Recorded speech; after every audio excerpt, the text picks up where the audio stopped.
I bet I know something about Messi that you don't know. What is it? He's a cheater, bro. How so? He's a cheater.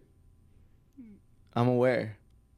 Okay, how is he a cheater to you? Well, people say allegedly FIFA's involved. They help him out. Yeah, that's like kind of cheating. I don't know how true that is. Do you think the president's his daddy? The president of FIFA? Yeah. The president of FIFA seems like a really shady guy. He looks like he's a mafia boss. Yeah. The man carries himself like one. He's Italian. He's Italian, Yeah. yeah, but I think he has like strong Arab roots too. He speaks so many languages. Yeah. He speaks He's like French, 8 languages. Italian, and something else. Yeah, his wife is Lebanese. Is Lebanese? Yeah. Good food. Good food, sure. I mean, listen, I think Messi's a great guy. So, okay. What do you know about it? The cheating? I don't know if... He's taken human growth hormones. Has he? Yeah. And this is like verified? This is a verified fact. He said this.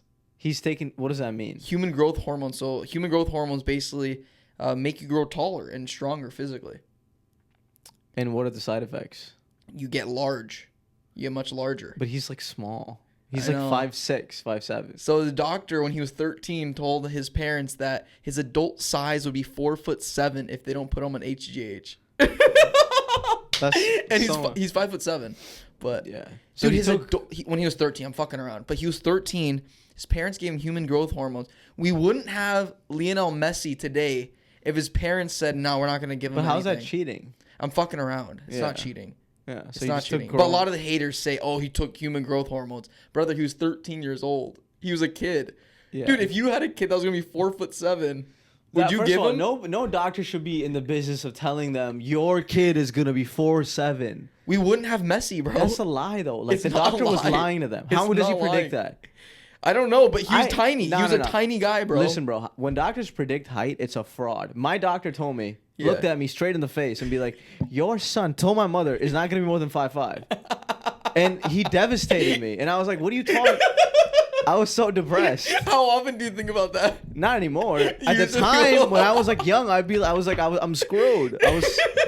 I was stretch like crazy. I would drink lots of milk, and he was Stretching off. definitely helps, though. Yeah, but he was off. Like, how does a doctor predict a person's height? It's a fucking Well, he was off lie. by 4 inches. It's not like he was. He was off by a 5'5" versus 5'10" is like You're you know, 5'9". I'm 5'9", 5'10".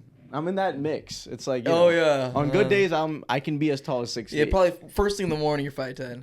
First At the thing end in of the the night, morning, you're I'm 5'9". probably 5'11". Shut the fuck Going up. to bed, I'm probably 5'10" and a half. When I'm finally in bed, I'm probably like 5'10" and a quarter. Yeah, dude. With shoes, I'm definitely 6'1". He was 6 off feet. by 4 or 5 inches, bro. That's a lot. What are you talking about, bro?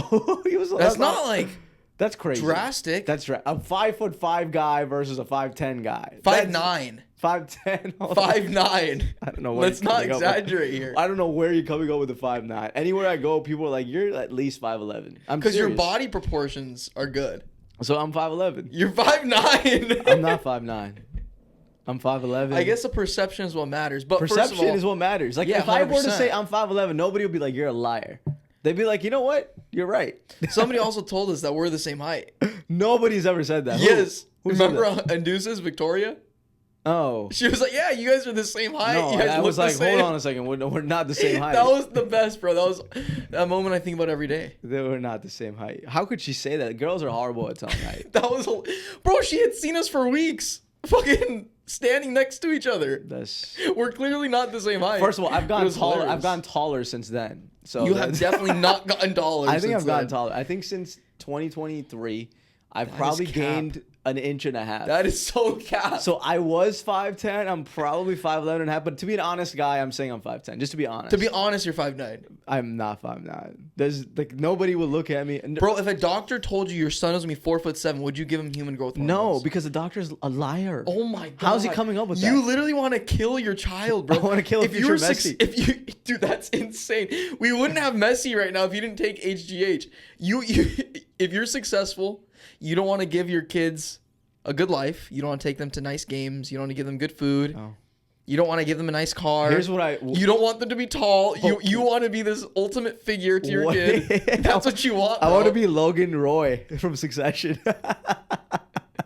I want my kids to be under my shadow permanently. Yeah, that's exactly what it seems like. No, like, okay, so if you marry, so let's say I marry, the best thing I can do for my children, my future kids, the best thing I could do for my future kids Let them suffer. No, is marry a girl who's like 5 inches taller than me. Now that's the ultimate sacrifice. If I really love my future kids, that's what I would do. You definitely would never do that though. I was thinking about it. I was like, Shut the hell up. does 5 inches, like, okay, how much is 5 inches? Not like, much. It's not. As with shoes on, I could give it 3 inches. I could just make sure she never wears heels. Yeah. So the actual gap is 2 inches. Yeah. Now with 2 inches, we're talking a real chance of somebody who can be an athlete. Now if she's black, guaranteed I can turn him into an athlete or her. If she's black. Yeah, 100%. Like that's just like a fact. Now if she is South Asian, It's pretty racist. that's pretty accurate. It's pretty actually. racist. If she's South Asian, I don't know about the odds of that, but you know, very it could low. still happen. Yeah. But my kids will be tall for sure. How often do you see tall Indian women? It's rare. Very rare. But it's possible. Yeah. I mean, with my family, I feel like I'm pretty Would I solid do height. would I do it for my future kids? I think it's worth the sacrifice. I would do it, bro. If I'm I were really you. desperate. You should definitely get with a black woman. You know, if like nothing goes right in my life, everything just continues to tumble and fall. Yeah. The best thing I could do for everybody's future is marry somebody taller than me. I think aside from the tall, I think marrying a black woman. But what if I think they're that would like, really change your life. But what if they're like the shorter? better. What? Imagine they end up shorter than us. What if you marry a black woman Okay, and her parents are very short black people? that doesn't make it. I mean, that's possible. It happens. I wouldn't do that. See, I'd look at the father-in-law and mother-in-law, make sure they have good athletic genes. Would That's would that hinder you from marrying a black woman?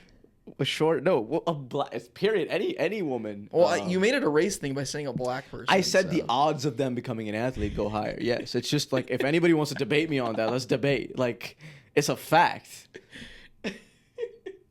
They would definitely be able to play Oh my god. cricket. No, I think You think you would have a black kid that would play cricket? he'd be unstoppable, bro. Really? Yeah. How often do you see black cricket players? So many. Really? So many black cricketers. So many. Is it great- often in Africa? Yeah, it's pretty popular. South Africa, huge sport. Oh, South there. Africa. Zimbabwe. You know in the what, West dude? Indies. Everybody thinks that South Africans are white. Majority of South Africans are Overwhelming black. majority. Yeah, they I are. don't know why everybody says, "Oh, South Africans are white." Who says that? Charlize Theron. Did she say no? She's the only South African. white South Elon African. Musk. Oh, yeah, that's right. Yeah. Yeah. No, I've seen a few white South Africans, and those are usually the affluent ones. But I've watched documentaries of South Africa, and they're all black, bro. They're just all black. Black people are great at all sports. Okay, name me one sport that doesn't have any black people at all. At all. At all? At all. It's very hard to That's name. very hard to name. I can't think of a golf. Yes. There's one golf player. No, there's a lot Tiger of other. Woods. Yeah, but there's a lot of other black like golfers out there. Yeah, Tiger there are, is definitely for the goat. sure. He's the goat, though. Yeah. Yeah, even in soccer, there's No, like black goats. Yeah. Mbappe. Mbappe, yeah. There's cricket, great, insane athletes. Basketball, obviously. Football. Yeah. Basketball. There's what's left? Tennis. Baseball. Great. Serena Williams. Great. Yeah. OG. Goat. But there are, you know what? It's really just, I mean, how many more black tennis players? Venus Williams is her sister. Yeah, bro, the twins. There's a lot, bro. I mean, I'm not a tennis fan, so I wouldn't know. Oh, yeah. But there's a lot. There's a lot. Maybe, you know what? Pickleball. I was just gonna say pickle, probably but that's no, not no as. pickleball. I'm sure it's gonna if once they start. Hockey, I'm sure there's so many. There's probably less, but Yeah, probably baseball, less. insane. That's the thing, though. When black people infiltrate a sport, they take over. They take over. Yeah, it's true. Bro, They're so athletic. My friends that I were talking about this, we're like, what's the one team in the World Cup that has no black people? No black people at all. Zero. Okay. Argentina. Yeah, for sure. Argentina, no black people. But I don't know how much. Do you know how much? How much do you know about Argentina? So here's the thing. Yeah. What I've heard is, and I don't know if it's true, is they send their black people off to war just to purify the DNA. Yeah. It's disgusting. But Yeah. that's what happened, right? That's what I was gonna tell you. Yeah. That's what happened. They So- literally in the early 1900s they Yeah. pushed all their darker skinned people out. Yeah. So it's like Yeah. Aryan pure. It's Yeah. like they're Nazis. It's like Hitler. They harvested Italians and Germans. They harvested them. Yeah, bro. a very famous German Yeah. man. Right. Probably A still refugee. There. Probably still there. No. No, he'd have to be dead by now. Argentina's the only team I can think of. And even Norway has a black player we found. A lot of Really? countries. Yeah. No, bro, Norway has that Holland, huge motherfucker, dude. 6'4". That dude's a 6'6". He's 6'4", 6'5". I saw him line as 6'6". Whatever. He's like a Viking. Yeah. See, athletes exaggerate their height by 2 inches usually. Online? Even NBA is very typical. So NBA height for me is 6 feet. Just so you know, my NBA height is 6 NBA feet. height for me would be 6 feet 2 then. No, NBA height for you is like 5'7.5". Fuck you. 5'8". So they would only shoot exaggerate by 2 inches? 2 to 3 inches, bro. I have noticed that with celebrities, they exaggerate their height by a couple inches. Joe Rogan online says he's like 5'9". That fool's not 5'9". He's not 5. He's 5'6". Yeah, he's like 5'6". He's 5'6". Yeah.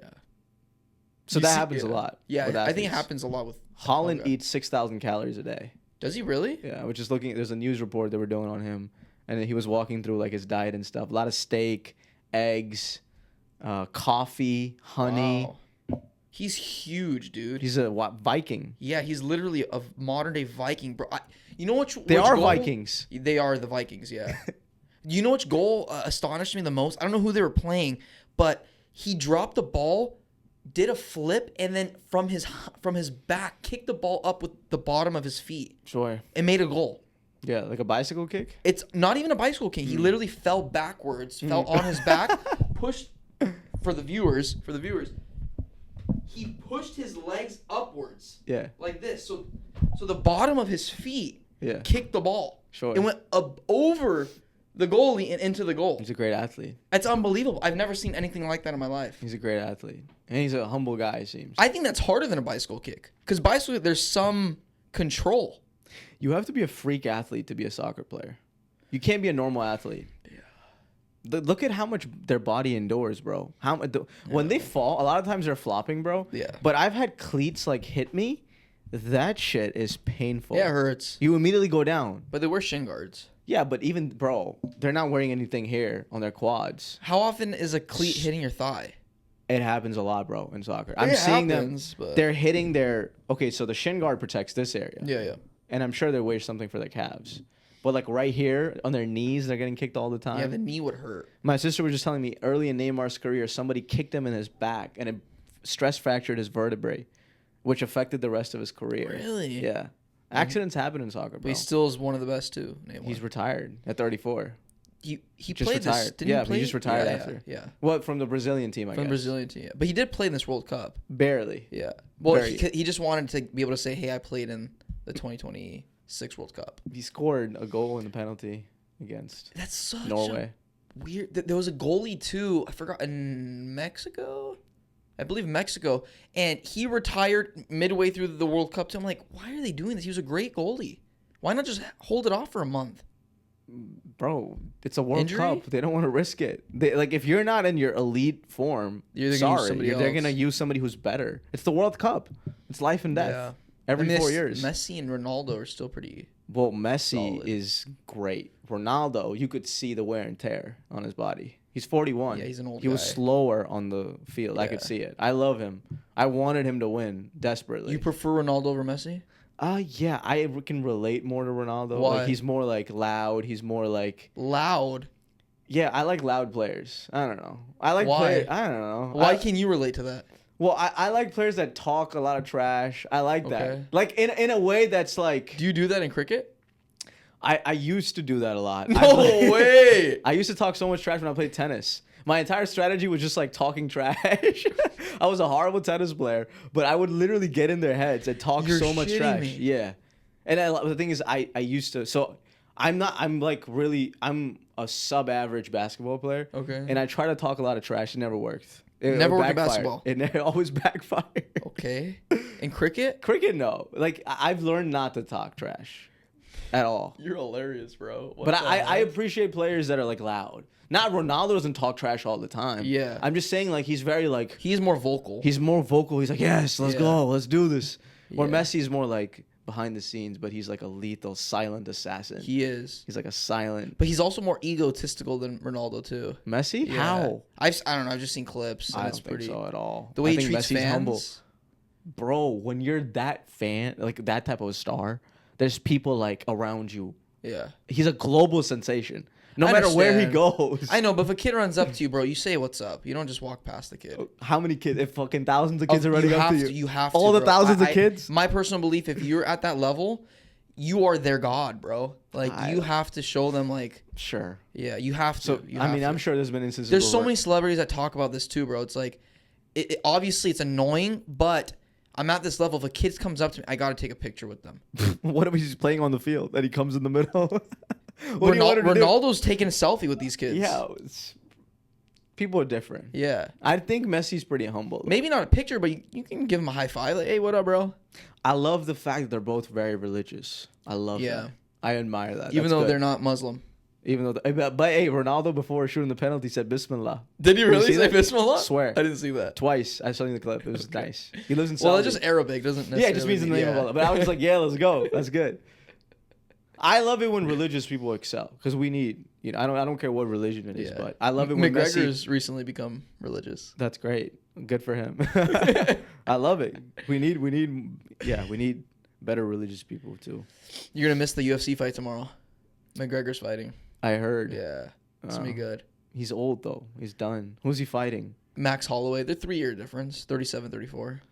Max Holloway just recently. He's a badass dude. So I think it's gonna be a really good fight. I have so much respect for UFC fighters. That's a different sport, bro. Well, it's like a few minutes. Yeah. You train so much, and you can lose your life. It's unbelievable. You can lose your life. Maximum in a UFC fight is 25 minutes. You train for 6 months for 25 minutes. And you get like 2 fights a year? Yeah, maximum. Professional. Maximum 2 fights a year. That's insane. The amount of pressure on you. Yeah, dude. 1 fight, that's it. Yeah. 2 fights. And you don't make as much as boxing. Boxing, you can make $100-200 million a fight. UFC, McGregor's making $15 million. A lot of money, granted, but if he were to go into a boxing match, he'd be making over $100 million. I feel like UFC's kind of become like a showman sport. It is supposed to be a showman. Yeah, it is. But like real sports, they compete every day. Like basketball, soccer, there's leagues. Why can't just UFC fighters What do you mean by that? Like, so like there's a regular season. Yeah. You get to be on the field thousands of times. Right. But at UFC, it's like scarcity, right? That's the whole thing. Like if Floyd Mayweather has a fight every week. Scarcity? Well, scarcity as in like they don't want their biggest stars to fight every week. That they do. They fight once a month, the biggest fighters. And you know what UFC they do? does? Yeah. Once a month? Once a month, the biggest fighters. Oh. Not every fighter once a month, but there's a lot Who's the biggest UFC fighter? There's a lot. You can't even say that because there's so many weights classes. But like what Khabib is arguably the GOAT, right? Arguably the GOAT. There's so many good fighters, Would he have bro. fights every month? Khabib? No. But equivalent to Khabib, yeah. Really? Somebody equivalent to Khabib. So they do have fights every month. They go for a belt every single month. Okay. Just like the world championships of basketball, they have that for UFC every single month in different weight class. But in basketball, it's like 82 games a season. Yeah, that's a lot. But also, you can't fight every day, bro. Your nose is broken. That's what I'm saying, right? It's like a weird sport, right? Yeah. So you cannot have a fight every day. And there is a fight every week in UFC. It's called UFC Fight Night. Yeah. Yeah. But that's what I'm saying, right? Like, it's like, okay, so the wear and tear on your body is so extreme. It is in such a short amount of time. Yeah. 25 minutes. So that you can't fight every day. No, it's impossible. Your entire like hard work rests upon 25 minutes. Yeah. 25 minutes times how many fights does a regular UFC fighter have in his career? Average. Conor has had 28. 28 times. 28 professional. That's it. UFC That's nothing. 28 games, bro. Imagine. In 15 years. 15 years. Yeah. 28 games. Yeah. That's like less than a fight. Maybe a little, maybe 12 years, whatever. Yeah. So it's like 2 fights a year. Yeah. That's it. That's all you get. That's all you get, yeah. And he hasn't fought for 5 years. I have a homie in Bangladesh. Okay.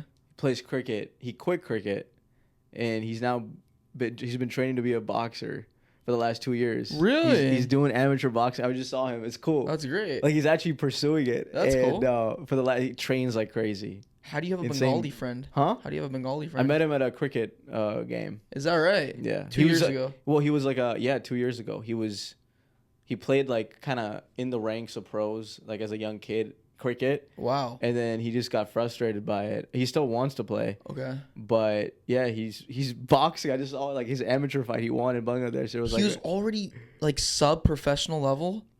Well, it's like And he okay. switched to boxing? Yeah, he switched to boxing, I guess, because he was just tired. He wasn't pro. He wasn't a pro cricket Right, player. right, right. But he could was have been. He still can. He's young. He's like 20.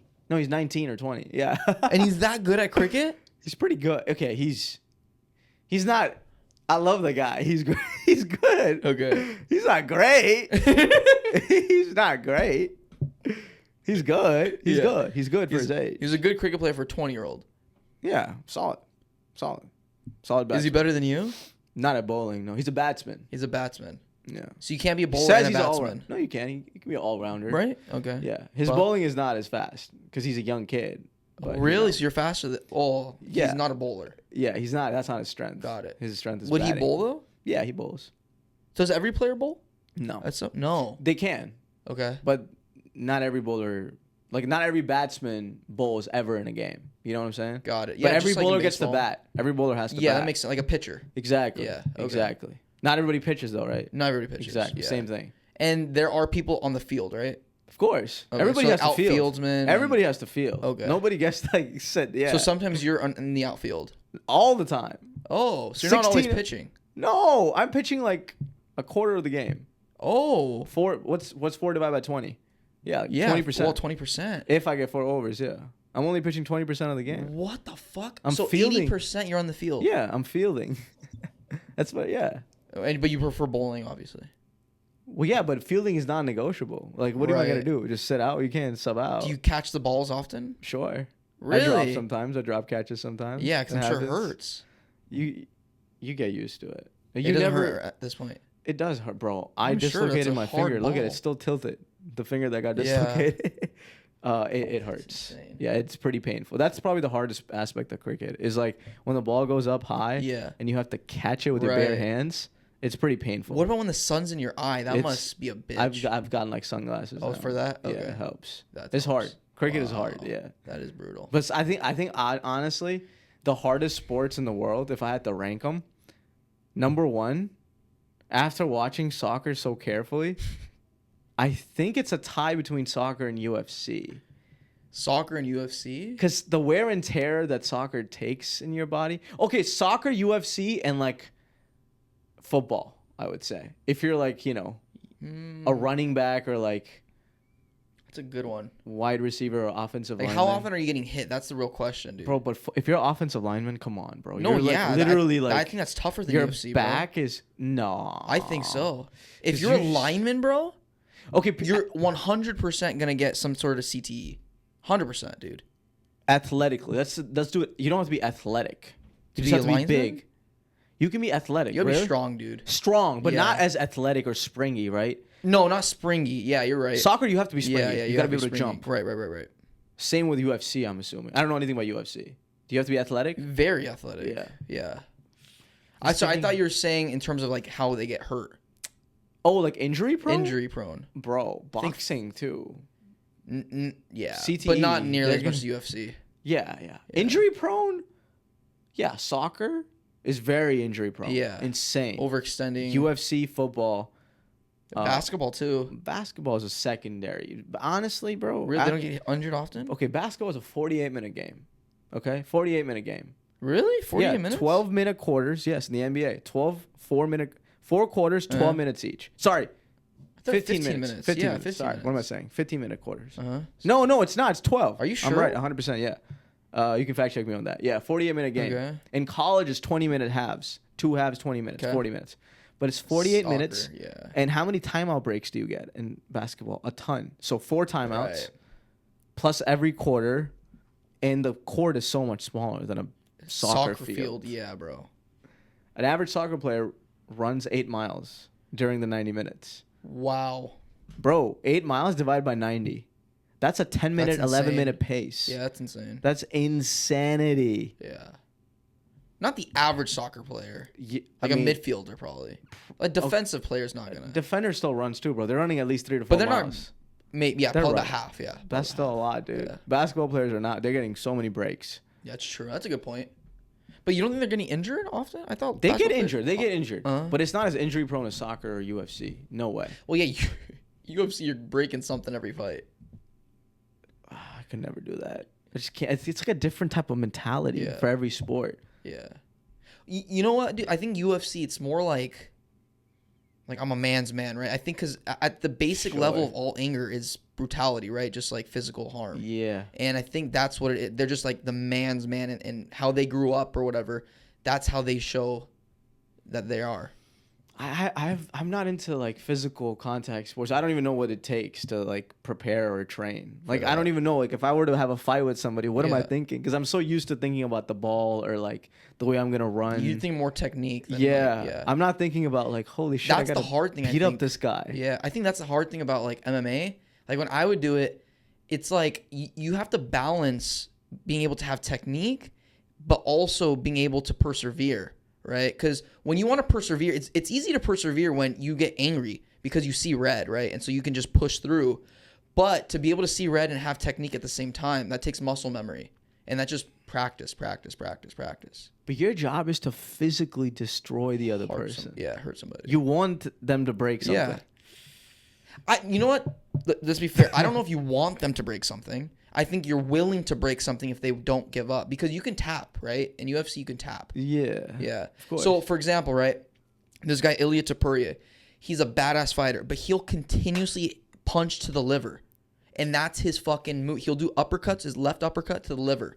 And guys will drop, but it's up to them to stop or not. Obviously, he's trying to cause you harm enough for you to stop, not necessarily enough for you to stop fighting. I mean, to stop fighting permanently or break something. But he's just saying, hey, dude, I'm going to fuck you up in the liver enough for you to get on the floor and stay there, right? Or if you get somebody in an arm bar, right? You're going to break their arm. But it's up to them to say, hey, I'm going to endure this pain or try to get out of this or break my arm. You know what I mean? Yeah. What's weird is, okay, so let's take this example of the guy hitting the liver.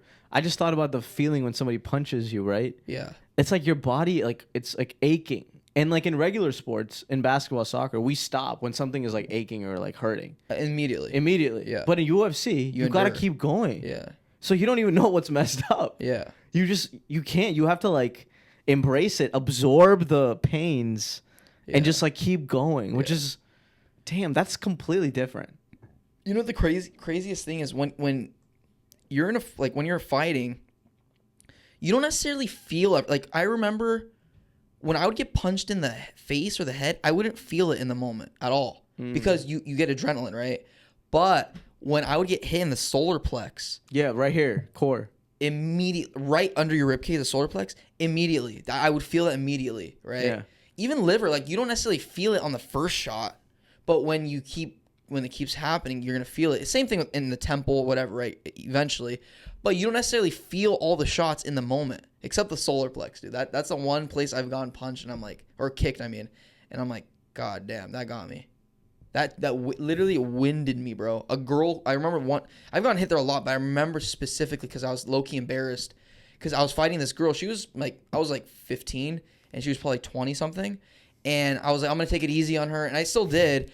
But I was like kind of pushing forward, and she just front kicks me, boom, through my guard into my solar plex, and I was like, I held it in, but I was like, like that, dude. I was like, was she a strong girl? Honestly, her kick was solid, bro. Her kick was solid. You still remember it? I remember that feeling, dude. Because I was I mean, when a dude does it, it's like, okay, but a girl does it to you. She was 5 years older than me, right? But it's still like, yeah, you got kicked by a girl. I get kicked by a girl. Dude, you got your ass whooped by a girl. Yeah. I could never do it. I don't have that mentality. Like I don't know how I would operate. You know what I'm saying? I feel like it takes a special kind of person to play contact sports. I think you get used to it too, though, bro. You know, I think everybody's nervous in the beginning, and everybody's like, I don't get nervous when I play basketball. I'm like, oh shit, what's gonna happen? That guy. No, I mean fighting. Everyone's nervous when you're fighting in the beginning. Yeah. Like your first fight. Yeah. You don't know what's gonna happen. You're scared, but once you get punched in the face, it's like, okay, I know what it feels like now. And the second time, it's like, oh. But the third time, it's like, okay, like I just need to punch them in the face first. I'd love to play a boxer in a movie. I don't think I could play a UFC fighter because I'm scared for my legs. How often do the legs break in a UFC fighter? Not often. It happens. What's the most common place of injury? Is it all over the body? Your nose. Your nose? I'd say. And even in the UFC, I would imagine legs, no? Like you're... Not as often. I mean, I'm not saying it doesn't happen, but your nose or your rib cage is breaking way more often. I just don't want to be kicked in my legs, bro. I can take That's damage. definitely happening. Say They're not gonna not necessarily break your legs, but a very, very common fighting style is doing like a roundhouse to the thigh, just getting your thigh tired out. Okay, I could take. I can't take calves or my Achilles, like my lower ankle or my like. Yeah, some people are doing that too. Yeah. Dude, I don't know my body. I was like, I'm scared for my feet. Is it because cricket? Yeah, like I don't. Well, okay, bro. If you're a boxer, you're not, or UFC I'm not fighter, gonna you're not play gonna be a that. cricket player, bro. No, but I'm just saying, it's just like I don't know my legs. I feel like this area, Yeah. like your calf down, is like the most integral part of your body. Every part of your body matters. Yeah, yeah. But this down is like where all the power. The Achilles is where all the power is. comes from. Yeah. It's like the springiness, the athleticism. Yeah. Everything comes from this area. When your Achilles breaks, you're never the same person again. You can be in very rare circumstances. Rare, right? Jason Tatum is an example right now. Jeez. Oh yeah. Boston Celtics kid, 27 years old, breaks his Achilles. Really? They take him immediately to the hospital, get a surgery under 24 hours. He's back within 6 months. Insane. And he's just playing like normal. He's playing very good, exceptionally good. Really? He's back, yeah. Wow, yeah. It can happen, I guess bro, so. but it's very risky. A lot Basketball of PT. players happens a lot. Wow. And soccer players. Like, yeah, Achilles breaks, dude. Yeah, and that sucks. Imagine training. I can't. That part probably bogs me down the most. How much some of these guys train, and then one injury is done. Your career's done. That is fucked to me, bro. People don't understand what it's like being an athlete, bro. That like is a professional so athlete. fucked. You train, and then like it's like I did everything, but your body gave up. Yeah, anything can happen. Exactly. One little thing, and sometimes stupid things. It's like exactly the most stupid things. Or during training. It's not even during a game. You're not even performing. You're literally working out. Did you see this one guy almost broke his arm on the England team while celebrating? No, I didn't. So see he that. like he tried to jump off like some like ledger, Uh-huh. and like he almost broke his arm. Like he got injured, bro, and they had to like evaluate. Anything can happen. Just bro. celebrating. There's one cricket player, Hassan Ali from Pakistan. He has this insane celebration where he does something with his shoulders. Okay. He goes like, so weird, and he like dislocated his shoulder doing that, just celebrating. Really? Yeah, it could happen. He injured it pretty badly. Because you're so excited, you're just like overextending. Yeah. Wow. The patience that it takes to be an athlete is... You do have to be patient. And you have to endure a lot, right? You have to keep going. Yeah. Sorry, go ahead. You have to be blindly optimistic. Right. That's the difference, right? Because obviously there's different games of life. And like business, I mean, if you fail in business, you can just start another business. An athlete, if you fail as an athlete, like you literally break something, ends your career, it's very hard if you break an Achilles and it's done for good to go into another sport. I mean, what other sport are you going to get into? No, you can't. Unless you have some insane background. Yeah, or a professional pool player maybe. Well, you don't... like, but like, what do you you don't have do? love for pool. Like, yeah. God forbid something gets Right. injured in my body and I quit cricket. What, I'm going to become a pool player? I have no love for this. I Yeah. have nothing. What is pool? What? Right. What are you going to do, though? There's no other sport. And Yeah, do you you even can't- love any other sport? Well, that's what I'm equally? saying. That's the Yeah. problem with athletes. And it's not a problem. And it's like a natural occurrence of events. Yeah, just what it is. They love one sport, doesn't Right. work out. Yeah. They don't switch sports. Very rare Right. does that happen. In business, you just start another business because it's Yeah. really about the money, right? At the end of the day. That's why it's so hard to become a successful athlete. Yeah. Takes Even comedy. You can bomb. Yeah, do it again. You can bomb a million times and have million one times. great show. Great. Yeah. Exactly. One great special. The thing with sports, you can be great a million times and fail one time and you're done.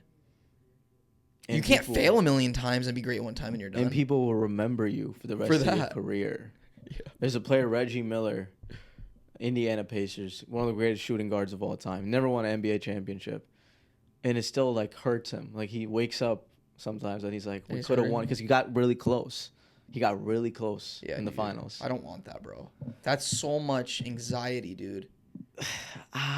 Yeah. It's a beautiful feeling though, man. If you do it, it's a beautiful feeling. Just doing it, I think, is a beautiful feeling. Bro, if you make it to the finals, the only time you're able to make it to the finals and you fuck up and you imagine this, dude, you're the one that fucked up at the buzzer. Fuck that, dude. But, bro, the way I look at it, I'm like, dude, I got to play the sport at the highest level professionally. That's a win. But Yeah. see, the human condition is we always want more. You want to be the best. You want to be the best. Yeah. But the thing is, to me, just the act of making it as a professional athlete. That's amazing. Yeah, that's a beautiful thing. Incredible. Absolutely. The odds of that happening Absolutely. That's amazing. are yeah. 1 in a million for some Yeah. sports. Like, truly. You become a professional soccer player, Yeah. respect. 100%. Any professional, Yeah. except for golf, I don't understand that. Even That's then, insane. it's like, you know, I think golfers are training more than other sports. like what? What? I think they're training every single day in golf, though.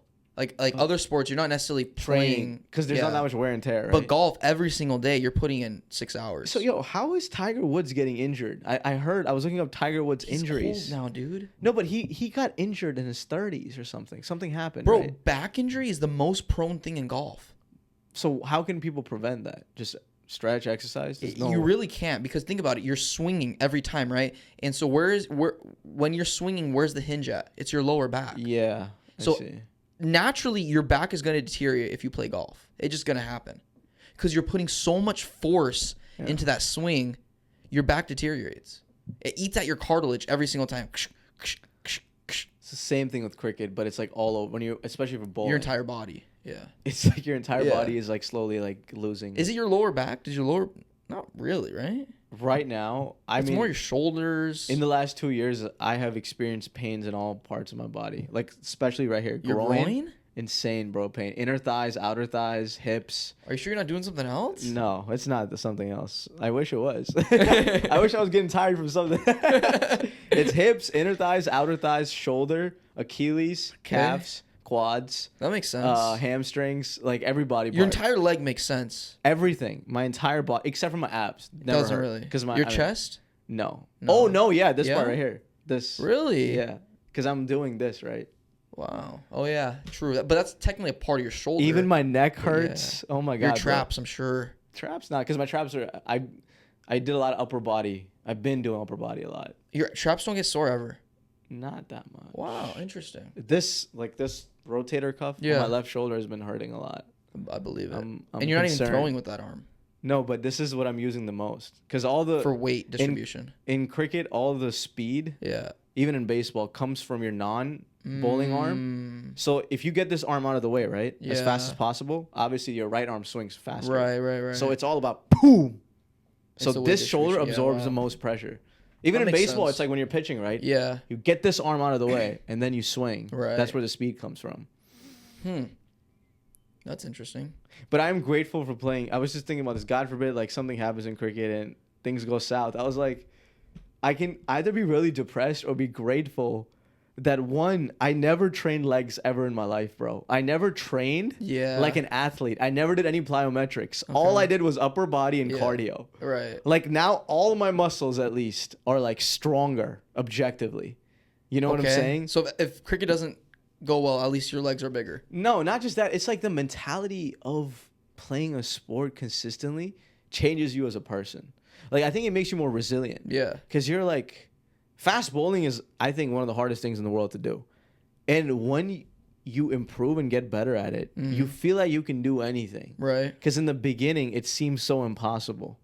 You know, it's and then like, once you start getting better. It's like, but in the beginning, it just seems like an insane task, bowling like faster speeds. But once you start doing it, you're like, oh shit, I can do it. In the beginning, bro, my body was like done. First month, 2 months, I remember lying down on the floor and being like, how am I gonna do this? My back, bro, would not move. Like I would literally physically stop because my back would hurt but so much. you're training every single day. Not also. every day, but I was like, even in the beginning, bro, I barely trained that much. It was just the act of trying to bowl fast would destroy my body. Oh wow. I would be on the ground being like, Do what? you feel you put out more physical exertion then than now? What do you mean? Like you were trying to force the speed rather than now you're using technique for the speed. Yeah, it's a combination Right? of those. It's a things. combination. Yeah, but I just didn't know what to do, I guess, in the beginning. Right, of course. Your body, and also my body wasn't as athletic enough. You have to be really springy and athletic. Yeah. Insanely athletic. I know, honestly, I'm very surprised. You just gotta, dude. One thing I've learned in sports is you have to keep going, man. You can't stop. Yeah. No, yeah, it makes sense, dude. I was watching this podcast with Jay Shetty, and he does do good episodes sometimes. This lady said, Okay. what distinguishes the most successful people from the least successful is the successful people keep going even when it's not as interesting or exciting. That's true. Because I'm at the point where I am starting to like just be sick and tired of cricket. Because I mean, it's like absorbed so much of my life. Yeah, dude. In the beginning, I was so emotional. I was like, yes, I want to play. I'm on the field. You're This is right. incredible. But the now emotions I'm just wear like, out. but I'm just like, now I'm at the point. I'm just like, it's like a job. I fucking hate this job, but I got to do what I got to do. Yeah. Joe Rogan said something similar too, like about winners. Like winners are just compulsive, right? They're obsessive, and it doesn't matter what the thing is. If they get into something, they're gonna be a winner. But obviously, it comes at a cost every single time. Yeah. There's a real chance, God forbid, like Yeah.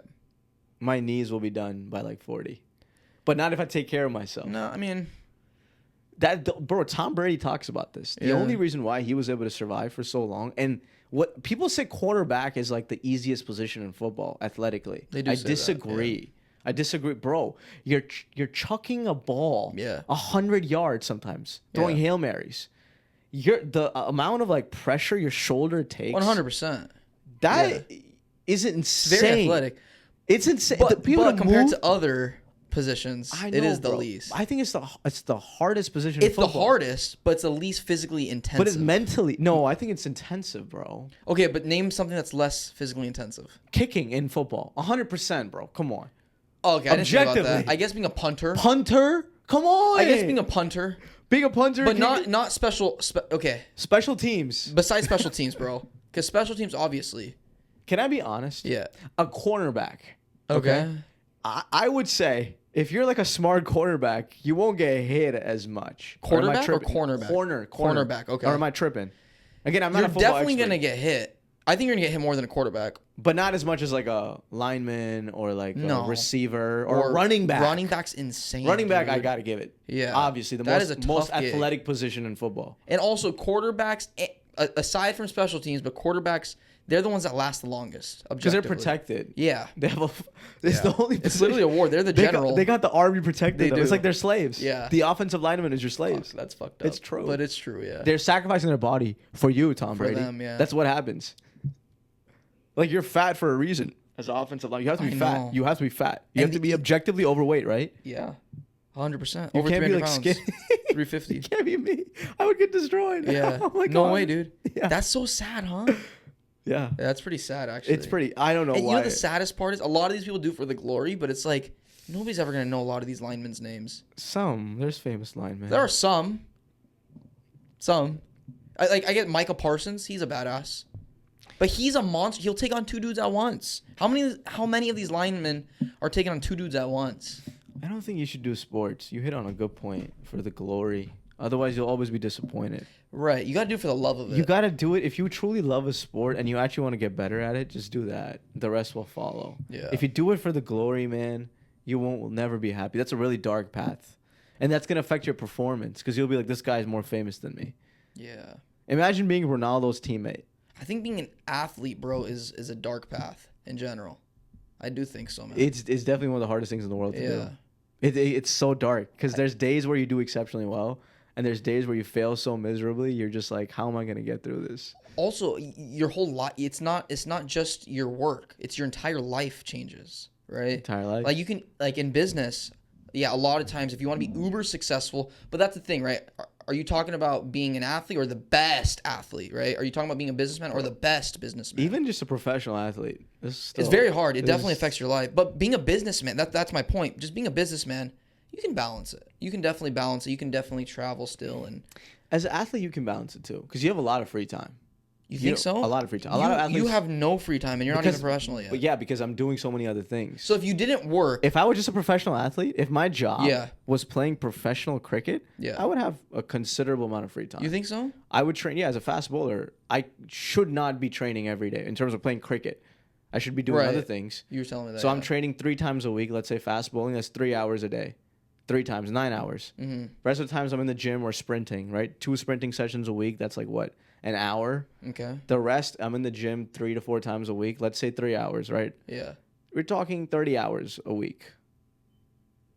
If I'm playing a match, It's like you're a full-time playing like job, yeah. it's like a full-time job. But are you okay? That's another 40 question I have. hours. Are you, if you're professional, are you practicing batting and you're practicing outfieldsman, all that? Yeah, you're doing other things, but not But as that's often as extra bowling. time, though. Yeah, but I'm telling you, it's not more than 50 hours a week because you need time to recover. Right, but that's still But you have free time. A lot 40 to 50 hours is a full-time job, dude. Yeah, but think about it. When people do full-time jobs, they come home. They do. They enjoy do, yeah. with their family. They can spend do. time. And this is speaking no side hustles, no Right, nothing. that's just my that entire you're saying. job Yeah, is yeah. becoming the best athlete because a lot of becoming a great athlete is recovery. Like recovery is like you should not be. That's just true. lie down, get Yeah. rest. Like sleep is part of work. Right. Non-negotiable As an 7 to athlete, 8 yeah. hours. Non-negotiable. Are you getting 7 8 hours? Right now? No, it's not good. It's not good. It's not. My lifestyle's not good right now. I don't know what to Yeah. do. Because you got so much juggling, dog. Yeah, it's not. I mean, I'm getting like I got 7 hours last night, which was a good day. That's good. Okay, what time did you knock out? I was late. I went to bed at 11:30. And you woke up at 7? I 30? woke up at 7:30, which is I woke up again. I was supposed to wake up at 5, and then I was lazy. I went back to bed. That's not garbage. That's not terrible. That's still pretty. But good. I started my day at like 8:30. Today? 8:30. Yeah, Once you got out of bed and everything. not good. Yeah. That's It's good. not bad though. That's the thing. There's a balance to everything, bro. Sometimes people just, and you know what I will say. Right now, I think there's so much pressure on us to be so proactive and energy efficient and time efficient that we forget there needs to be time to breathe, right? And this I hour agree. this morning, I'm sure it made you feel a little more relaxed. Like you walked in here way more relaxed than other days I see you. Yeah. Right. I've been doing that. Yeah. That's something I've been doing recently is like hanging out with people a little bit more. Yeah. It does give me a lot of anxiety when I say yes, but I'm like, It's insane It's that you say okay. no for everybody. It's absurd. It just honestly it doesn't make sense. I'm gonna be objectively honest with you. I don't think saying no as much as you do is gonna benefit your I know your I'm sorry. activity. Bro, I say no. I mean, it's not like I'm being a douchebag. I'm like saying no. No, as in, like, I just you think know, it's say it. Say what you mean. I don't mind. I think it's a shitty mentality. that's Right now, I fine. think it's shitty. Right now, yeah. you You know. got, I mean, yeah. It is shitty. I Yeah. agree. I don't think this is like healthy, Yeah. but yeah, I can't afford. I mean, like, I hung out this month. yeah. Well, you went to somebody's wedding. You flew over to somebody's wedding. Yeah, Yeah, and like that I get was like, a huge sacrifice. That is a big sacrifice. It took you 3 days, right, to do that? Yeah, it's fine. It all worked out, thankfully. Yeah. I mean, and But- for your mosque stuff too, that's not technically anything related No, to though, success. that takes a lot of time, Takes bro. a lot of your time, dude. That takes. Yeah. You have a lot of commitments, is my point to. It is. Yeah. And that's why it's like it's hard to. But But you're balancing it. But it's I do have a fun time hanging out with people. I Yeah. realize that. Like I'm Yeah. an extroverted person. Yeah. And I get energy from people. Right. And I get really dark and lonely when it's just me myself. See, it's pretty lonely. Now but- you know what I'm saying. Like, No, it's true. 100%. But but you laugh at me before when I would say this shit. You're like, oh yeah, I could do it. I'm like, dude, it's fucking tough, bro, being by yourself. No, it's tough. It's 100% tough. And it's for me, for anybody. I'm praying to God that I just do one thing. Just one thing works out, and I just do that one thing. Because it truly. That's not true. Huh? If the podcast works out, you're not giving up cricket. Whoa, podcast. Okay, for anybody who does a podcast, Yeah. there's nobody in the world. Yeah, I that don't just know does of a podcast. That just maybe Chris Williamson, because I don't know what does he do. What does that man do? What does he do? Everything he does revolves around the podcast. But he just reads. He just like Yeah, he just reads a lot. he's an intellectual modern philosopher. He's a funny guy. But like he's the only man I can think of objectively that That's doesn't just the podcast. that kind of just does the podcast. Maybe he's invested in some businesses or like he takes out girls. That's maybe it's just. Is that part of a job though? No, I would love to document his day. I would I love think to he meet the does. guy. I've been messaging the guy quite often. I would not love to be Chris Williamson. No, meet him. Meet him. Meet him. Yeah. Not be I him. can't live his life. No, I want to live Matt's life. I'm sure you want to live Ibrahim's life. Yeah. Yeah. Yeah. That's do you find do you feel stressed though when you spend a lot of time with people at the expense of like your own kind of timeline? Sometimes I do feel obligated. I'll be honest. I feel Yeah. obligated, and I will admit, and it's very hard for me to tell people no. It's very hard for me to tell people no. Same. Yeah, I feel like, especially with my family, I feel like I'm the one that always has to be available to my family. And so there's a lot of times where it's like I really want to say no, but I feel like, and you know what, it's not on me, and I'm working on this too, but like my dad is that guy of the family, right? Where it's like when you need help, you go to my dad, right? The whole family knows that. Even if it's like extended family and it's like we don't even talk often, they go to him. But I feel like that pressure where it's like I got to be the next guy. And I've realized that's not my role, that's not my responsibility, and that's not even the lifestyle that I want. The stress my dad has endured is not it's not good. It's really not good for other people's actions, right? No problem helping people, obviously, but sometimes, you know what, man? It's good to just say like, no, I'm sorry, like I can't make it today. Like I got to do something else, right?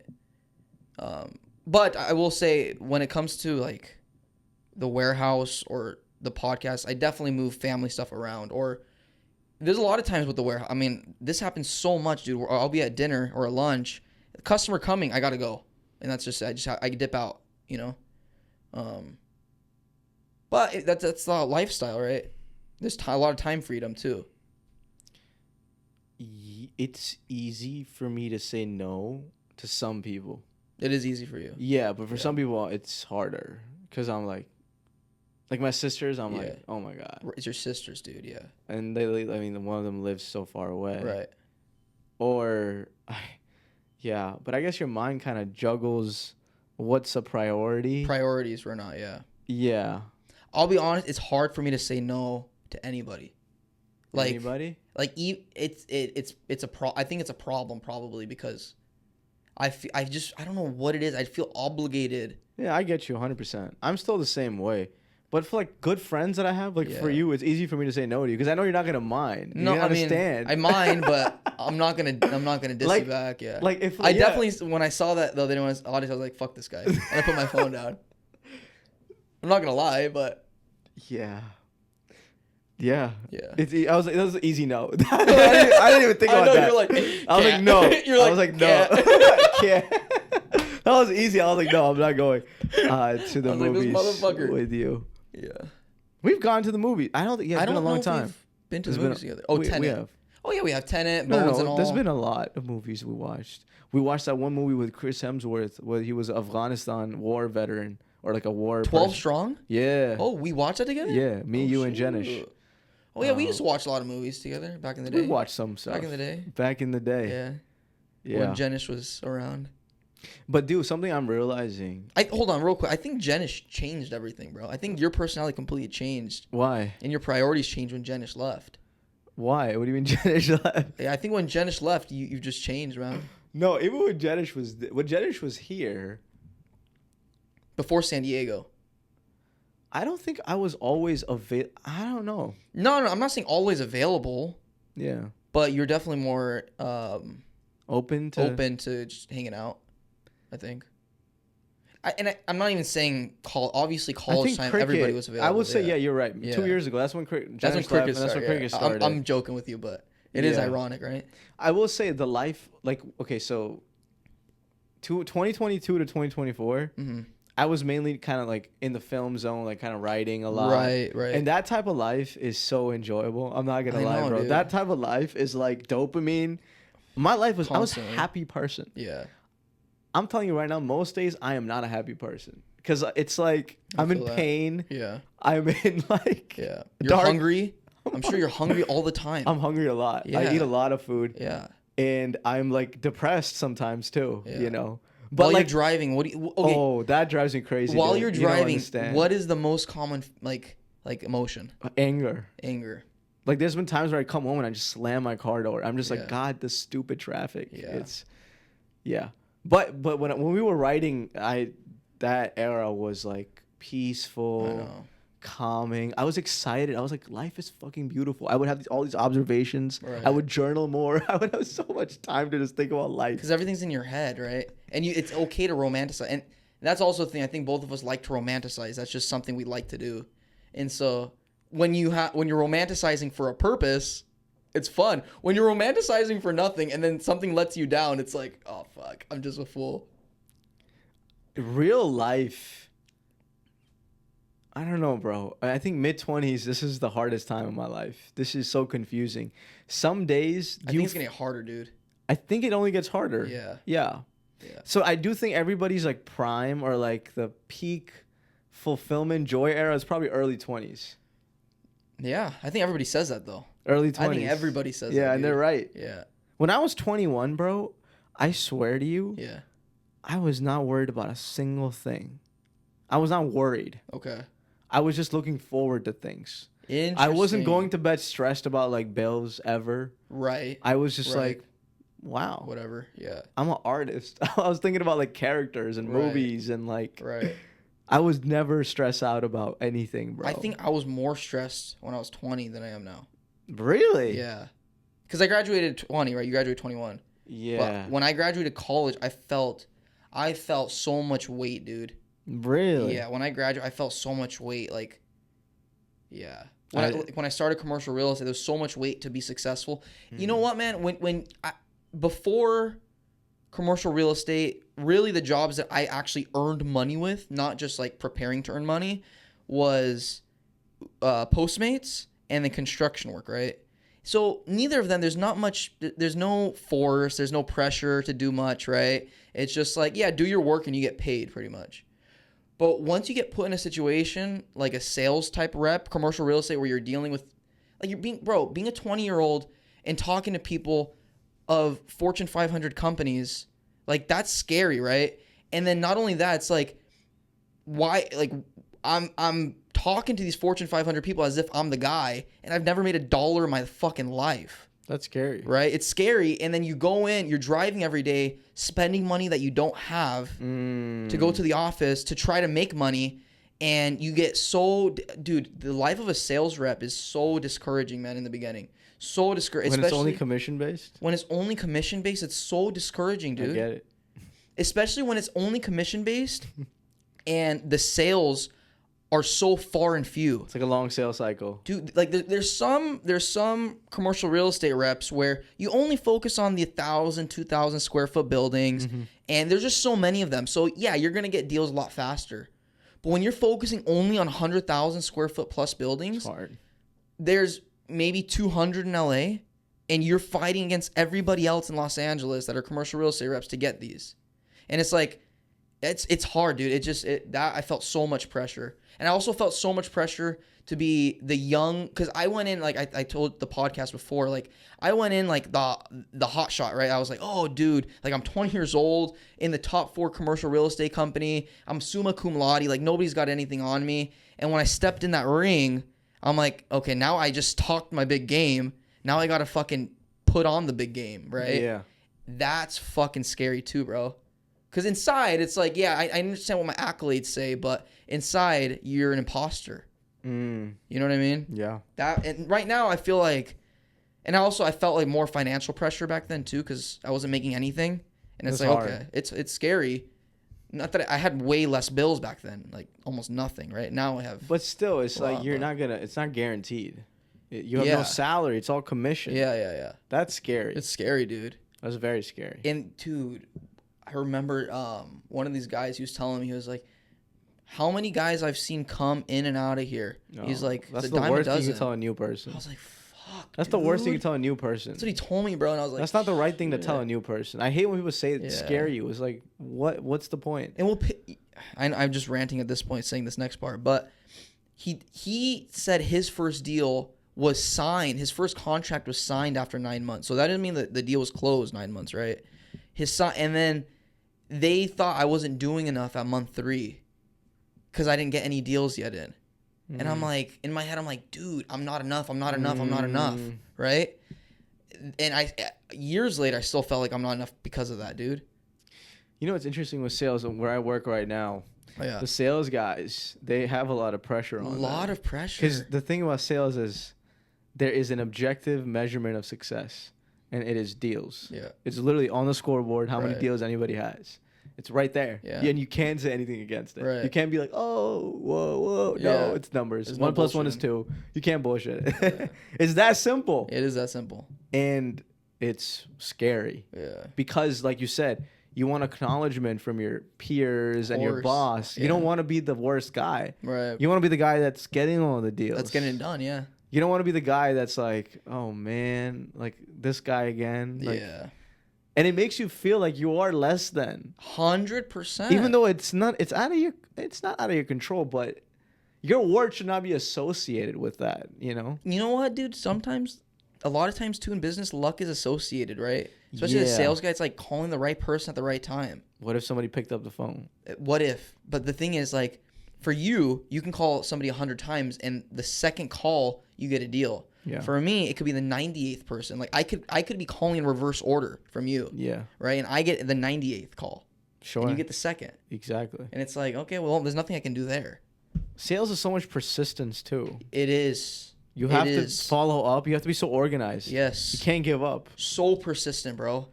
And you can't have an ego either. You can't be like, oh, fuck this guy. Yeah, because you never know. You have to humble yourself. Yes. You have to listen a lot. Even pallet dudes, bro. So many times I'm like, fuck this guy, dude. And I'm like, I shouldn't have done that.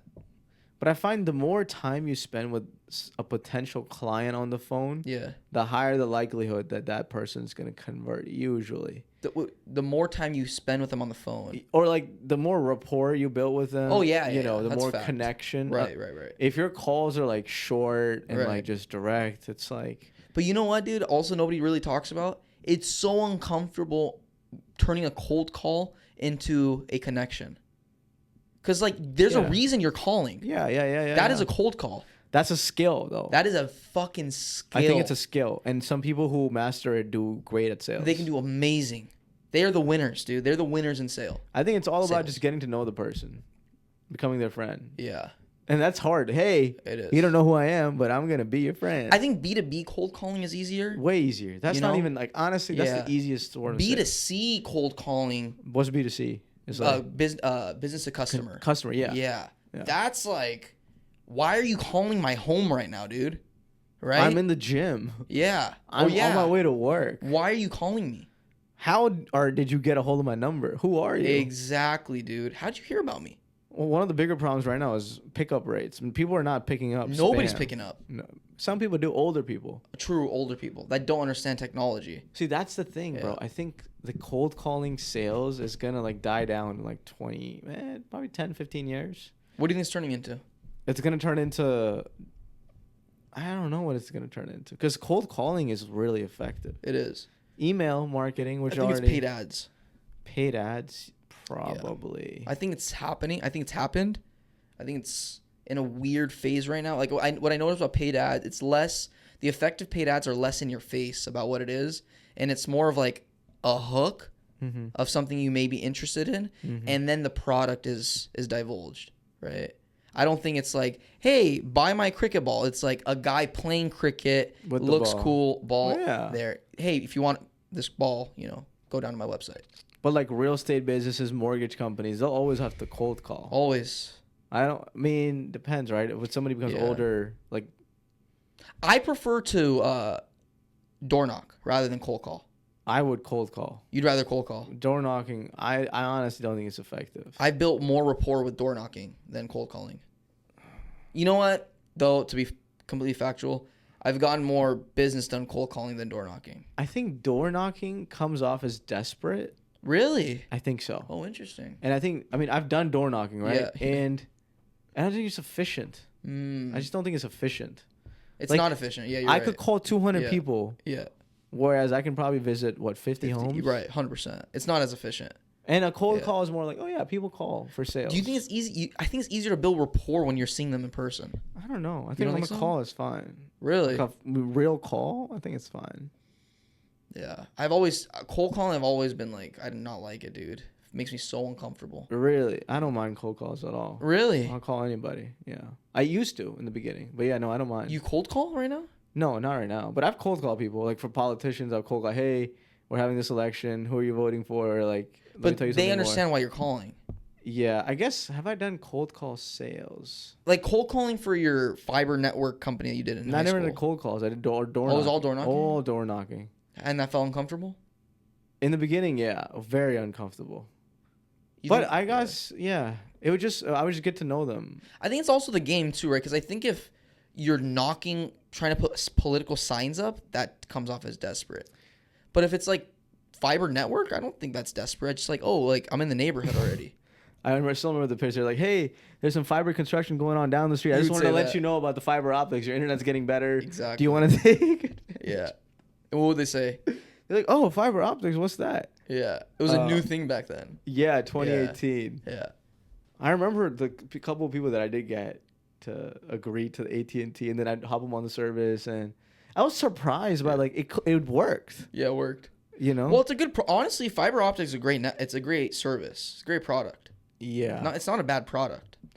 But that lifestyle, all commission based, 12 hours of work, bro. For $78 a month. $96. Oh, sorry. First paycheck. Sorry. Took a picture of That's that. unreal. They owed me still, more dude. money. They owed me more money. They didn't give it to me. How much do they owe you? It's not like I only got $96, and I don't remember. It was like over 1,000 or something. I think I got like at least 7 to 10 people to sign up. What? And they didn't pay you out? They didn't pay me for the. I mean, what do I do? What do I do? I'm a 17-year-old kid. What am I gonna say? Hey, fucking pay me, bitch. That's crazy, dude. Yeah, I was owed more money. I only got $96. You're kidding me. Yeah. Let's go back to those fuckers. I don't think it exists. Would you take that $1,000? Right now? Sure.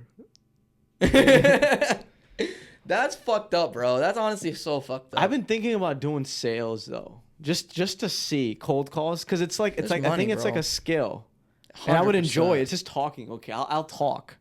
It's not fun, dude. It's I know, way I more know, it's not. romanticized. I know. You've seen know. those reels, right? I listen to salespeople every day. It's so much more romanticized when you're listening to somebody else do it. Dude. Yeah, you're like, oh yeah, this is exciting, but it's a pain because you're just a lot of the times you're just waiting for somebody to pick up. Bro, when you're praying. trying to knock out 100 calls in a day, eat my ass. I'd rather do anything else in that moment. Yeah, I would rather do anything else in that moment, dude, while I'm making 100 calls. No, thank you, By the way, bro. we should cold call people for the podcast guests. How are we I gonna was thinking cold about call? that. Where we need their numbers? So easy. So a quick thing is members of Congress or these politicians, they have offices and be like, hey, I think that's more effective. Oh. I was thinking about that. I was like, why am I not cold calling okay, people? we could do that. I think we should cold call because it's more effective than an email, a cold email with reading.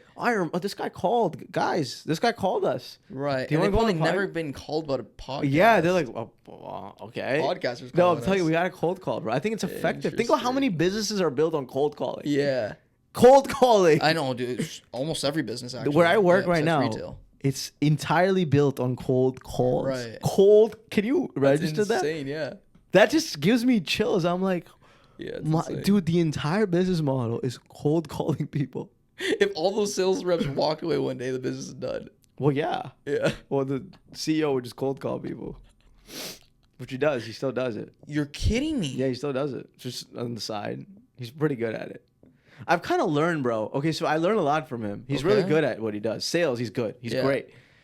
He just talks like the most confident person in the world, bro. The most like, kind of like Jordan. He's like literally telling them, Yeah. and they're just listening. They're like, huh, okay. And you can't. What I've learned, bro, is you cannot be like indecisive on the phone. You can't be like, if you're interested, I could send you. Yeah. No, I'm going to send you this. Yeah. After you review it, call me back. And they're like, okay, got it. I guess I'll do it. I don't know. It works. That's You have to be. interesting. I don't think confidence is negotiable I've heard in this. sales. I've heard this with sales leaders. You gotta say be the this. most confident person, not sugarcoating or right. fabricating or lying, but confident. As in the other person Pushy just like though too. no. There's ways around it. I don't like that. I mean, I honestly I think it's effective. It's effective, bro. But I Trust. don't like it, That's why I dude. want to try it. I want to be like, let me tell you something. Let me tell you something. Your real estate agent sucks. That dude's smoking weed right now. Would you say some shit like that? I would 100%. I'd not like lie. Just to make them laugh, though. I'd just make them laugh, Yeah. bro. Because it's a lot of times I hear calls, right? And Yeah. I'm just like, okay. And again, I haven't done it yet, so I don't Right. know. But don't treat it like a business transaction. These are Yeah. fucking people, bro. These are people. They're having a hard day. Make them Yeah. laugh. Yeah. Make somebody laugh. Oh my Right. God, they'll remember you. Yeah, 100%. 100% will make Yeah. oh, that guy said something about that's funny. You're right. That's so hard though, man. Salespeople don't know how to call. make people laugh. No, they don't, because they're so I gotta focused. get 5 deals. Yeah. I gotta call 100 people. Yeah. Yeah. Try it. Charm works. Yeah, I just want. Your boss said you can, right? Yeah, anything. He wants me to. Try it. Yeah. I want to see if you enjoy it, actually. I think Just I take might. a date next week and do Yeah, it. I think I might, but it's like, yeah. Anyways, You also don't want to set that expectation. yeah, though. that's the thing, right? I'm Yeah. scared. I'm like, no. Or just do an hour a day. That's not bad. That's not bad. Yeah, an hour? You'll get 5 calls in an hour. Yeah, it's just about getting people to pick up the phones, right? It's like a lot of times the data's Right. bad. How many calls are these guys making a day? Your sales guys? 100? 70. 70 to 100. 70 to 100. That's nothing. That's a lot to me, dude. These guys, why don't they become real estate agents, dude? Bro, the life, no, trust me, they make good money right now. The salespeople. If They don't do make as good. If they're making, I'm telling you, if they're making 100 calls a day, 70 to 100, yeah. if they do that in commercial real estate, they're making way more money. But they're not cold, right? They're warm leads that they get. Oh, warmly. Oh, got it. They're not all like somebody random. Oh, got it.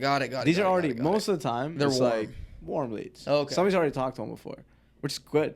That's amazing. I could do that. Warm leads. That's what I'm saying. The I thought you were saying cold calls. Nah. We have Like another where you're physically team. dialing the number in the phone. Yeah, the dialer, right? Yeah, so that's what we got. You guys have an auto dialer.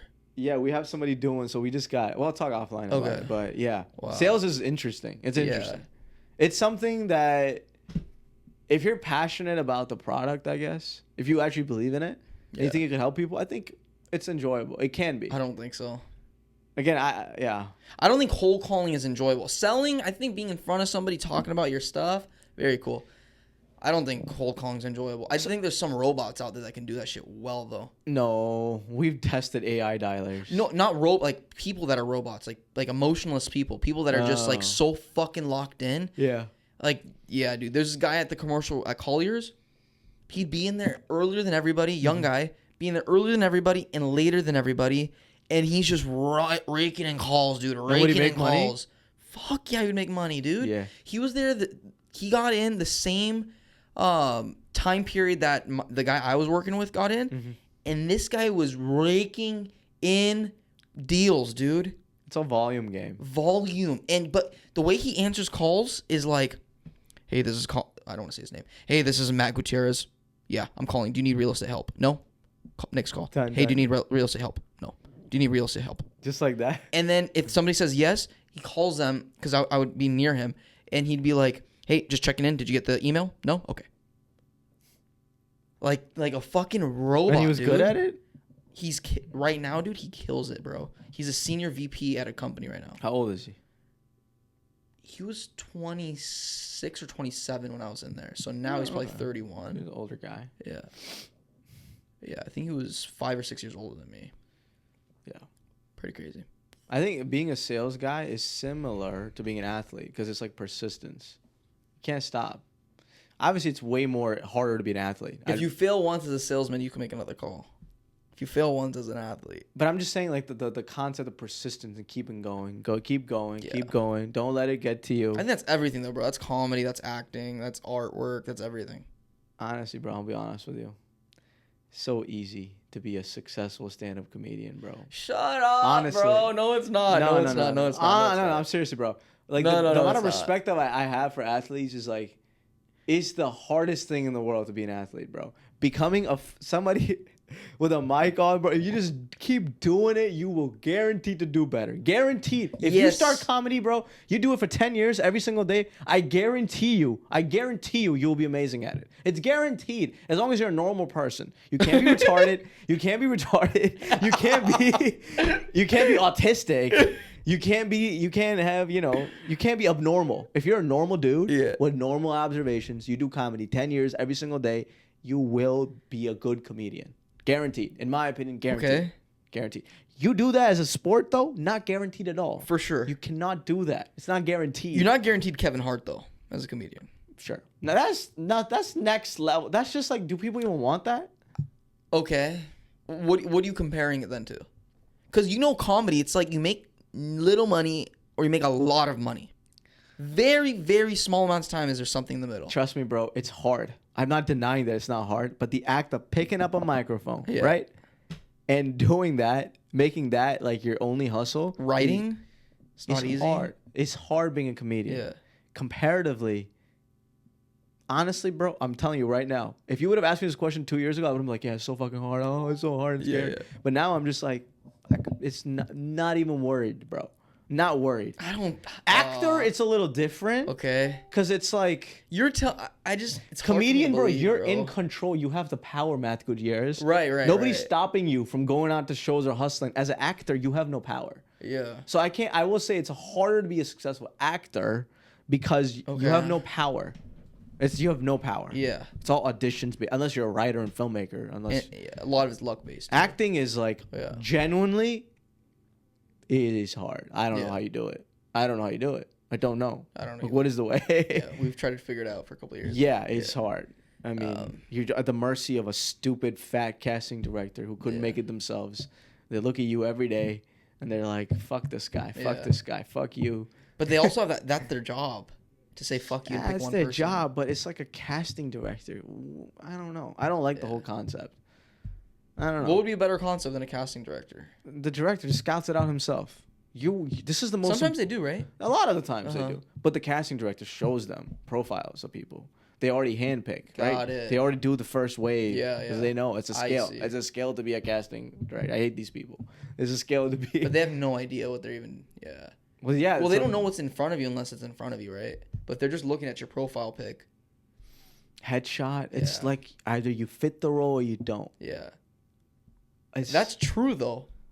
When we were writing Palms, we were going through people we thought in our heads and we're like, nah, that doesn't fit them. Nah, that's what I'm saying. It's like so like it's like right. What are the odds somebody's gonna write a role for you, bro? Exactly for you, for me. Yeah. For anybody. Very low. How are they gonna think of you? You know, very low. unless you're already established and famous. Oh yeah, Zendaya. Oh yeah, Tom Holland. Yeah, he'll do it. 100%. A newcomer. Why would they even want to write it for you? They won't want to write it for you. Who are you? Yeah. Who is you? You don't even exist. Like what? We don't exist, bro. The only way to do it is make your own stuff. Do something like the Obsession Kid did. Remarkable, bro. Objectively remarkable film, I have to say. That was a great film. I was shocked. I was like, whoa. It lived up to the hype. A little cheesy at times, but it's a great film. Dude, it made me laugh. Yeah. It made me scared. Yeah. And it kind of made me emotional. I was like, whoa. Yeah. I didn't cry, but I was like... Yeah, at times it's like, oh, man. But it's hilarious at times. I was laughing my ass off. I was like, dude. When the guy got on the phone, when he was like, hey, how do I return? Oh, yeah. And then also, like, how he would in the beginning, he would struggle to ask the girl. Oh, ask the girl. I was just like, bro. Just say it. Just do it. Yeah. That's great if a film can get you to do that. Yeah. Like, being in the seat to have that much, like... I was listening to some people talk at this party. Like, I didn't watch it yet, but they watched like a week before, bro, and they were like, that guy fucked up. Fucking Bear, dude. All he had to do was stop being a pussy. If he just wasn't a pussy, none of that would have happened. And they were pissed. That was part of why I went to watch it. Because they were a week later, bro, and you're still that pissed? It's crazy. Rare that movies can have that effect. Yeah. It's hard. I don't know. That guy's really creative. Relatable, too, though, I think, to a lot of people. So deep, bro. Yeah. I learned a lot from that film. I'm like, whoa. Yeah. Jeez. What did you learn? One of the biggest things is like just letting things happen to you in life instead of like being so obsessed about. Right. I want to eat this girl. I want this girl. I was instead like, of forcing it, like, let it happen. I could relate to other things. I was like, yo, maybe just do the work. Yeah. But don't be like, I'm gonna die without this. Right. Just let it happen to you. Right. Like it's not that deep. Because at the end of the day, she was with his best friend. All along, just like Deuces. Yeah. So even if just like Deuces, even if he she asked her out with naturally, him, they were like, yeah. Where in Obsession? Yeah. They were like on and on. Come on, bro. Yeah. If I had been like sexually been with a girl that you wanted, would you get with her? No, absolutely not. Of course not. That's insane. No. Yeah. I think that's a general consensus around men, right? If your boy is with a girl, you'd be surprised. I think that's bro code, no? Dudes are they're dogs, 100% they're dogs. But I think in bro code terms, like that guy, do you think he still would have got with her if he knew that? I think he would have been heartbroken. He was a simp. He was so desperate. Yeah. A lot of the times, guys just don't believe in themselves, and they don't understand. Like a woman is attracted to a man who believes in himself. Yeah. You can't be like, oh, I'm not good enough. Yeah. A girl is like not gonna be attracted to that type of man, even if you suck, even if you're like not the most best looking guy or Yeah. the most successful, but if you just have confidence, Yeah. very attractive. That's what women are attracted to, confidence. Yeah. Yeah, 100%. You can't like that guy was just like, I could never be with a girl like this. Right. Wrong mentality. Right. I could be with a girl like this. That's you have to think. I think that's really hard for guys right now, dude. I think it's really hard for guys right now. Guys right now, It's yeah. like the internet glorifies beautiful women, right? I think it's always glorified beautiful women. Always. But I think in a small town before the internet, it was a lot easier to say, "Oh, that's the girl I want. I'm gonna go talk to her." Beauty's so weird, bro. I'm seeing so many people in my life mess up their life. Because of beauty. My mom wrote me this letter. My mom is on summer break, so she's been writing letters to all our family members. Oh, that's amazing. Yeah, and so she wrote me this letter, and I was like, damn it. She was like, remember, a beautiful woman sometimes is an old witch. She's like an old witch. She's ugly. Whoa. But she's literally like, she comes in the form of a beautiful woman, but when you take the mask off, she's fucking ugly, old, and she's a witch. That's a great one. I was like, damn. Can I read that letter? No. She wrote you? Let me read the letter, bro. No, but I was like, I was like, God, I knew it. I've heard that before, Yeah. but it's like, oh shit. Yeah. Like that movie Obsession. That girl was beautiful, but Yeah. she became like the Nastiest least, person. the nasty. Like you would not be you would. Yeah. You'd run. You're disgusted. Yeah. You're disgusted by her. And he still wouldn't run, bro. She fucking pissed and shit her pants. Yeah, that was in his just like- house. Yeah, that was just like And he didn't leave. Come such a great on, bro. film. It's such a great film, bro. Such a great symbolism of what's happening. But it's so hard when you see a beautiful woman. A witch. You get attracted. You're looking at bro. her body. You're Yeah. not even. You're like, whoa. Well, not even that. I think at a point you get attracted to this person, right? Like natural like beauty, like external beauty initiates it, right? But then once you're initiated it, dude, I'm sure this happened to you, right? Where it's like if you knew who the person was in the beginning, you probably wouldn't be friends with them. But since you are friends with them and You're they do already too something deep, nasty, yeah. you're so deep in, you're like, okay, well, it's okay. I mean, I'll they just let made it a slide. mistake. Exactly, dude. Yep. I've been really like fascinated by beautiful women for a long time, I think all guys, brother. and I've really tried to understand what is it. And honestly, the moment I'm like, I can like be better and I can just surpass. I fall. No, I yeah. tumble. I'm Yeah. like, I see a beautiful woman and I'm just like smirking to myself and I'm just like, Like, fuck. at this point, it's like, it's so hard. Like the hardest thing for a guy, in my opinion, Yeah. is to not act upon this like lustful instinct when you see a beautiful woman. Just the act of like not looking at that girl is so hard. Of course. Keeping your gaze down, bro. Yeah. You see an objectively beautiful woman. You can't look. It's so hard to look down. Yeah. It's like I don't want to look down. I mean, I think it's better to look down, man. And I now I've been trying to practice that. really? Yeah, and I'm like, it's hard, but it's It's doable. very hard. It's so, bro. It's something about, I don't know what it is. It's so hard to explain. I understand why these women can cause empires to fall, Yeah. men to completely lose their minds. You know what? I think that's what women on the internet have failed to realize. Their power is with control of the men. They are controlling the men. They do control them. But this whole movement of women empowerment, of a woman being able to take on a man's role, that's not their superpower. Yeah. Their superpower is being able to control the man, but through womanly features, right? Through motherly features, through lustful features, however they want to say it. I mean, they're using lust. Whatever, but that's their superpower. That's not a man's superpower. Dude, the hottest dude in the world isn't going to lustfully control a woman. That just doesn't happen, dude. They control women through force and power and confidence and strength. It doesn't happen through the same means. It's just different. What I'm scared about the current woman movement, Yeah. and this is like referring to young girls, Yeah. and the young influencers, like Emily Ratajkowski, whatever her name Ratajkowski. is. Emily. Yeah. Let's call her Emily. Emily Ratajkowski, whatever. Ratajkowski. Emily the hoe. No. Emily the hoe from New York. I mean, so my concern, bro, is a lot of dudes are attracted to women who've slept with guys. So like, You think so? I think it's like, it's a weird thing where a man in this age is like less. It's like a girl who's like a virgin is kind of like seen as like, whoa. It's I like, feel the opposite. yeah, I do too. But it's like a lot of guys out there, they actually like that you've been with other people, and that's bad. That's sad. That's bad. That doesn't even make sense to me. It doesn't, but that's the real thing. And the same with girls too is like the concept of like virginity is kind of looked down on. You know, it's like, oh, you're a loser. You're a virgin. You're a loser. I think if it's a guy, for sure. That's what I'm saying. It's Yeah. like I don't think you know. For guys, if you're a virgin, I definitely think people look down on you. 100 Yeah. more than females for sure. Because For like, sure. but it doesn't make any sense to me too. Yeah. I don't. It doesn't make for sense. an incel, it makes sense. Involuntary celibate. If you're trying to get it and you can't get it, man, you're okay. You're a loser. Yeah. I get that, but like a guy, right? A good-looking dude who's like taking care of himself and he's like, you know, doing all the right things and he's protecting it for his wife. I feel like that's like the most manliest thing you could do. That's hard. And I think girls think it's a red flag. Yes, Yeah. which is wrong. And now what guys are doing is like you know what I'm saying? Like both guys and girls they like the fact that they have been with other people. It's hard for me to say the girl. I'm gonna stand neutral. I don't know that one.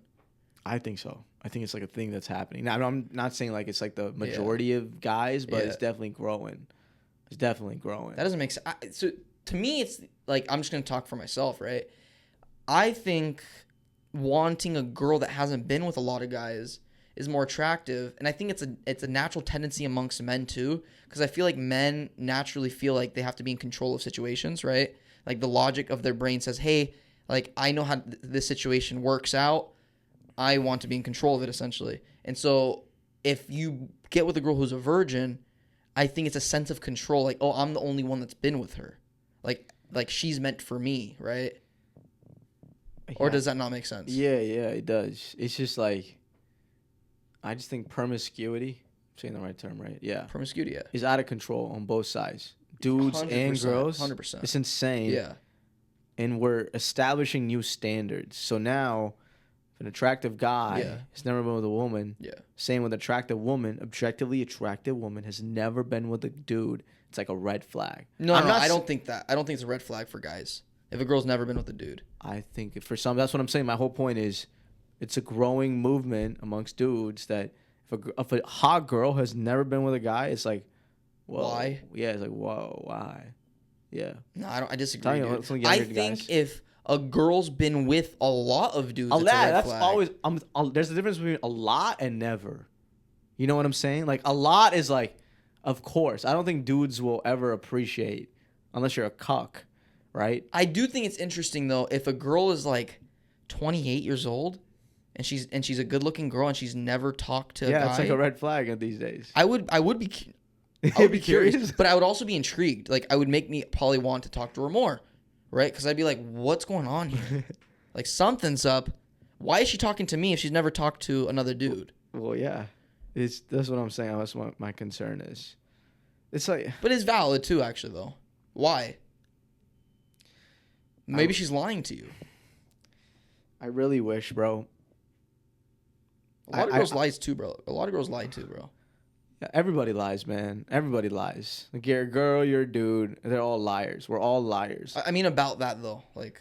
I just think I really wish that marriage was like emphasized from an early age, like even a younger age, man.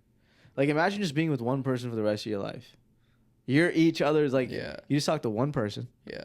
And that's it. It's like easier life, no complications, no trauma, no history. And what's the fucking problem with that, man? Like why can't people just do that? I don't think it's a problem. I wish. I don't think it's always gonna work. But think about how far away we are from that standard. We're so far. It's insane. Yeah, it's not gonna happen. It's not gonna regress to that. No. And that's a sad thing for the world. I think it's a net negative for the world. Yeah, I think so. It's not good. I agree. It's a net negative. Net negative for the world. Yeah. Here we are. I know. It is what it is. Dude, younger people, it's gonna actually affect our generation a lot. But that's the thing, right? Like, the only way we can control a movement like that, really, like human beings, the only way we can control a movement is like that, is just making that happen for ourselves. And if enough people do it, yeah. Dude, millions of people think like this, right? In America, millions of people think like this. But if each one of us actually takes action on that, changing the narrative. yeah. it's like it's okay to wait until marriage. Yeah. Even if you're attractive, you're not a loser. It's cool. It's like, damn, bro, respect to you. It's Instead hard. of like demonizing. In college, bro, if you're a dude Yeah. and you're not like, screwing around women, you're a loser. You can't get any woman. Oh, it's like you got no charisma, no charm. Yeah. You know? There's definitely more respect with guys that sleep with women. Come on, they're idolized. But it's dudes that sleep around with It's women. also granted because it's also like, okay, dudes that don't sleep with women, they're definitely watching porn. 100%.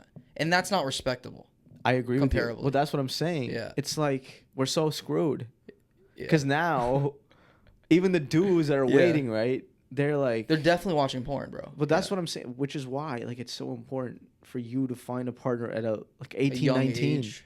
Like, honestly, bro, a lot of people say 18? Yeah. 19? Yeah. Yeah, I think 17, dog. 70. 17, 18. In the old times, that's what it was normal. I think it was even younger than that, yeah.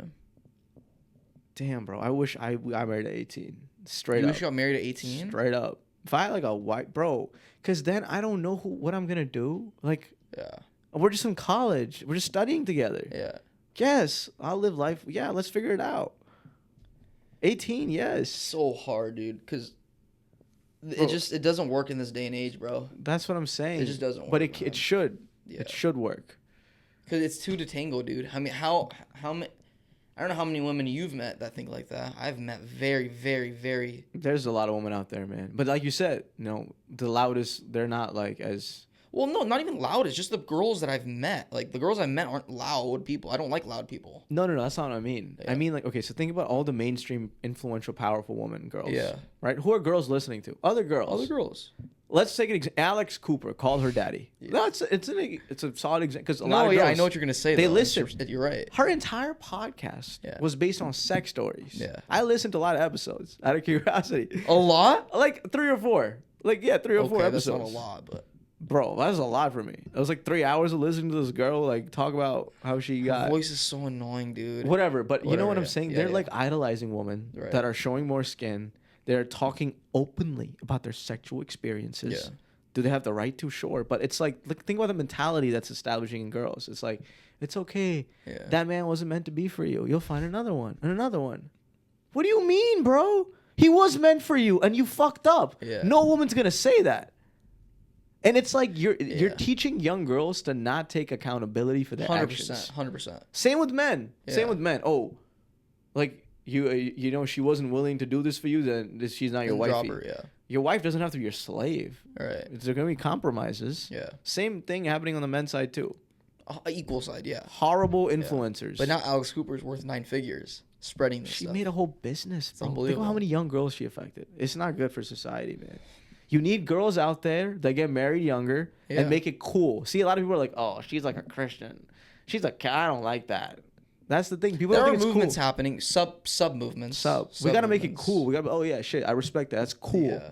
It's like cool. You don't do What this. I think is just super beneficial in general, dude, is don't get with somebody if you have the intent of breaking up with them. Yes. If there's no intent, like if you have the intention of sticking with one person, shit happens down the line, shit happens, right? But if the intent is to get married to this person, then do it. If not, then you know what? You hang out with, like, I'm not being religious about this, but I am saying, like, in modern context, okay, go on a couple dates, see if this person even fits your vibe at all, fits, the 5 things that you think are very important. If it doesn't, it's okay to just drop them. But when you're young, you're not thinking from your head. You're thinking from your genitalia. Yeah, right. Yeah, dudes are thinking from you know what, and girls are thinking from you know what. Yeah. They're acting on desires. But the fact is, young people are cowards. They are. Most people are cowards, but young people are especially cowards. Mm-hmm. And by cowardly, I mean not that they don't have the potential to make brave decisions. They do reckless and brave decisions, but they're so accustomed to being slaves to their desires that they have no idea how destructive a thing can be in the moment. It's also fun. It's fun, yeah. It's fun. That's what we do. That's what everybody's doing. How destructive is sex? Premarital sex? Like if you are having sex with somebody that you do not want to be with, like long-term marriage, extremely destructive. I think it's extremely. I think it fucks with your brain. Yeah. I think it fucks with your brain. This one dude once told me, I'll say it. It's pretty R-rated. Okay. Stuck with me. He said, once you penetrate a woman, Yeah. you will never like forget. Like you scar that woman first of all, and it's like you yourself as a man, it's gonna affect you for the rest of your life. Say that one more time. I won't say it again. But it's say it like, one more time. One more once time. you penetrate, but more once a cohesively. dude, like a man, penetrates a woman, and again, excuse my like strong language here. Yeah. That's what this guy told me. It's like it scars a woman, and you as a man are not going to let go of that or forget that. Like it stays with you, which is why like Yeah, for sure. which is why it's so destructive. Yeah. And people like nobody. Hollywood has normalized it to such a degree, bro. It's like having a drink of water. Yeah. That's what you do. That's what you go to college for. Yeah, 100%. That's why I'm going to college. Yeah. To explore, yeah. Yeah. Have sex, Yeah. Have it. Yes. You're not doing it. You're a fucking simp. You're a coward. That's so just. It's like actually insane, bro. And you know, I do think it's 50, 60 years ago. It wasn't like this. Even in America, it was not like this, dude. I talked to older people. Mm-hmm. It was not like this. And I think where our generations, I think Gen X is realizing this, but millennials and Gen Z, we're going to be the divorce rate is already high. I think as we get older, bro, our generation, we're going to be so messed up. Like the divorce rate is 50% right now, right? Yeah. I think it's going to be 70 to 80%. I think it's going backwards. I think it's going backwards, dude. I don't know, I think bro. religious movements are coming up. That's good, which is why I'm Yeah. happy. It can Yeah. get reversed, Yeah. but the habits we've established, bro, it's really hard to let go of those It is hard. habits. I think more than anything, just being practical. Obviously, there's a goal line, but I think being practical, you don't have to go to a bar and have sex with a woman just because you're at the bar, right? Just because you go to a club doesn't mean you have the intent of taking a girl home without knowing her. But see, being in those places, it's like Right, but I'm just, Yeah. it's going to happen, right? it's good. That's why we've normalized going to a club. But there's a goal Yeah. line. Don't go to clubs. exactly. But I see what you mean. Being yeah. realistic, it's like, okay, what can we teach? What can we tell people right now to at least help them? That's realistic. People are going to go to clubs, but you don't have to take a girl home. It's okay to not take a girl home. It's okay to hang out with your bros. It's okay to just talk to a girl, get a girl's number, and then take her on a date later and talk to her. I mean, even more than that, I just don't think it's okay to treat women just like or dudes just treat bodies like numbers. I just don't think that's a good thing, right? It's not, man. I think it happens, and I don't think it's necessarily a bad thing if you have sex with a woman and it just doesn't end up being. I think it's a bad thing when you have the intent of not being with this woman. I think it's a bad thing overall, man. It's like a hard thing to swallow. There's a but- goal line though, right? And there's just Yeah, realistic I get lines. in our culture, yeah, it's gonna take a long time. Maybe the way is just find God, man. Whatever it is. Yeah, It's for that's sure. the easiest answer. For sure. Because if you do try to And be honest with Yeah. yourself too, man. I think a lot of people find God,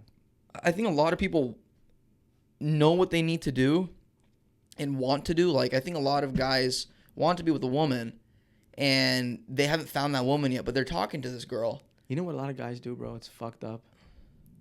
I'm cursing so much on the spot. What they do is the reason a guy leaves a girl usually, in my opinion, is because he's not attracted to her as much as he thinks he can be. A with guy other leaves a women. woman because of that? A guy usually guys break up with girls because they're not as attractive. A lot of the time, I don't I'm think saying. that's true at all. I think that's true. No. Don't. I think. I That's true. honestly, I can't even accept it. Anecdotally, just knowing everybody that I don't think they break up because of lack of attraction. No, not they. I'm saying the dude. I don't ends think the it- dude breaks up with a girl because of lack of attraction. I I think think the so. dude breaks up with them because lack of respect reciprocated since the beginning. Definitely a huge reason. Yes. I think that's way bigger reason than attraction. I think this is okay. I firmly believe this, that the girl is the one that decides yes or no in the beginning. The guy decides yes or no later. I think that majorly is true. Oh no, I think the opposite. Yeah, I don't. So Really? anecdotally, just everybody I've Wait, met. what? Yeah. I have the complete different perspective. Like, I think a girl will stick it out longer than a guy will. That's true, but I think a guy decides initially if it's a yes or no in his head. It's impossible because you have to ask the girl out, No, and the the- girl says yes or no. No, that's what I'm saying. The girl has a power, right? Sure. Yeah. A yes in the beginning doesn't mean it's. Gonna, I'm saying the power, right? The so power- the girl, the girl has has more the power. power. in the Yeah, beginning. yeah, Guy yeah. has more power later. Yeah, but I think a guy makes up his mind in the beginning more often than a girl does in the beginning. Yeah, I agree with that part. That's what I'm saying. I agree with that part. Yeah, But yeah. I'm just even having sex, right? The girl's the one that has. I'm just saying the first things, right? Whether it's going to the movies, girl can say yes or no. The woman Going will always bowling- have more power than you. Let's be honest. Let's be honest. That is true. That is true for sure. You're at But the mercy of the woman, just bro. It's generally, sad. and then I do think the women will usually not want to be with the guy if he's not having the potential that she saw in the beginning. And I think the guy will break up with the woman if she's not giving him the respect he feels he deserves. I'm gonna rephrase what I said. I think a lot of younger dudes leave girls or they sleep around. Actually, I agree with sleep around. Let's say that. Let yeah. me say that. Actually, Yeah. You know what? Yeah, guys sleep around with girls. Yeah. And they don't want to be with them because they're not as attracted to them. Simple. They're using you. Or they see another girl more attractive. Yeah. Yeah. There's a reason why. Yeah. There's a reason why a man is refusing to be in a relationship with you or to, you know. The grass make is always things- greener, bro. The grass is Yeah, always greener. because he's like, oh, I can get a better one. Yeah. I'm not. Because if a guy really thinks you're beautiful, he's gonna put a ring on it.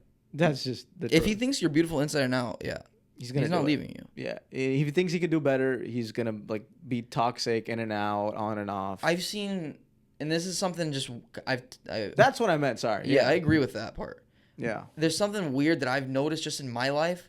I don't know what it is. Maybe it's just the friends I attract, but I've noticed that Not me, but yeah, go ahead. I don't know Friends. yet. Whoa, The whoa. girls tend to have more power than the guys, dude. Like no, to me it's cool when there's an equal It's amount balance of Yeah. power. No, I don't even want to say power. I don't want to say that Yeah, word. it's yeah. But there's like a balance of the relationship dynamic. I cannot stand when the girl has higher dynamic than the guy, dude. Not that okay, yeah.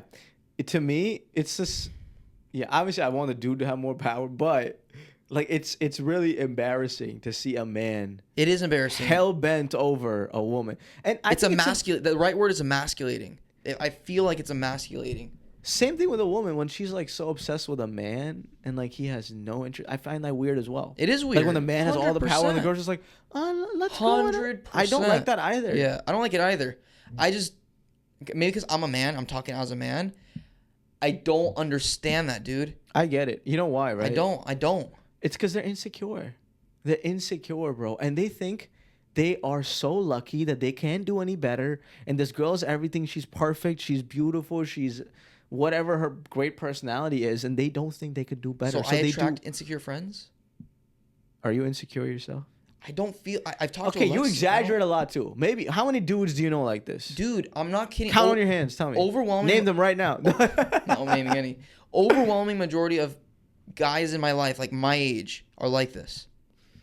I don't. I've think- named them off to my dad. I've done this. I've count literally on talked your. about I this. just want to take a moment. Count on your Okay. head. I want to know the number. If it's like 2 or 3, come on. No, stop it. dude. I know 2. I don't know if this third one we agree on, but maybe on the way. Okay. Just right now, I'm already at 5. Okay. 5 is not that much. It's not. There's definitely more, but we're on a podcast that's verbal. No, let's keep thinking because we can pause. Really? No, I'm joking. Oh, okay. I was like, okay. Yeah, I believe you. I don't. I don't know. In my life, Yeah. my friends. Well, a lot of my friends are unmarried too, so I don't know yet. Yeah. But of the married ones, no, I don't know. I don't think so. I think when that happens, bro, I know what it is. There's insecurity. Usually insecurity. You just think you can't do any better, and you think this girl's fucking incredible, and you don't get like blinded. that, It's like that dude. witch thing, bro. You think it's a beautiful girl, inside she's a witch. You don't see it because you're like it's like a drug. I don't like that. You're literally a dude. drug addict. You can't get enough of it. And you know it's bad for you, but you just keep doing it because in that one moment it makes you feel like $1 million. And you want to keep chasing that feeling. You don't want to let go of it. And next thing you know, you've spent 50 years chasing that. You know what's weird? Something that I feel that's weird. I don't think a lot of guys feel like this.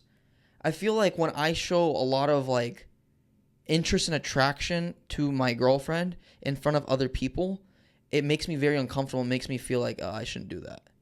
Yeah. I don't think public acts of affection are PDAs. I don't like that either. I don't like that, dude. More than PDA, right? More than just touching. Like complimenting her in public? You should be doing that. No. I Yeah. always compliment Alexa, but in terms of like, like physically compliment. Yeah, Oh, you're that's beautiful. what I'm saying. Physical. Yeah, I agree. Yeah, that I feel uncomfortable doing. Me too. Yeah. Yeah. Okay. I agree. Yeah, no, 100%. No, but complimenting her character, of course, personality, very different. That's a really good intuition. Yeah. Very different. You're supposed to protect the beauty of your partner. Yeah, I feel like I don't know what it is. No, dude. it's good. It's like a manly intuition. That's a great thing. You don't want to be like, yeah, man, my girl, she got the, Yeah, I don't like doing you got that, the thickest bro. thing. Come on, Yeah. that's your wife, bro. You don't Yeah. want. You know why guys do that a lot of the times? They need the reassurance. They need the bro validation. Yeah. Yeah. You know what you did? You did she- it, bro. Nice. Yeah, good shit, one. bro. Yeah. Yeah, she is this or yeah. Right. I see it too, and you're like, are you? That's a cuck behavior. Yeah. You're And letting. you know what, dude? In the beginning of the relationship, it feels good, and then Yeah. after a year, it's like Yeah, this the dude's fuck? looking at my yeah, but you did it to yourself. exactly. What's the difference? You did it to There's yourself. no difference. It's insecurity, bro. Yeah, It's it literally is. dudes that have always felt like they can't attract beautiful women. When they do get one, they're like, guys, you said I Finally. couldn't do it. Check her ass out. Literally, Right. they're like, you seeing Yeah. what I'm seeing? Yeah. And then a year later, they're like, yo, stop looking at it. I was like, you're the one who invited all of us to say validate it. and judge it, and we gave Right. you the validation, and you want us to stop now? It's kind of sickly. Dude, it's too much, bro. Yeah, dude, I'm never gonna. I think it's fine to say, you know, my wife is beautiful. That's fine. There's nothing wrong with But that. it's like, yeah. oh my God, she's Yeah. so hot, dude. She's, No, it's like, come on. I think having to tell people something, you're trying to prove something, right? But I think when something is said, like for example, this happened. Alexis serves at Olive Garden, right? And somebody complimented her about her attractiveness, and her mom was like, "You see that, Matt? She is beautiful." I was like, "Of course she's beautiful."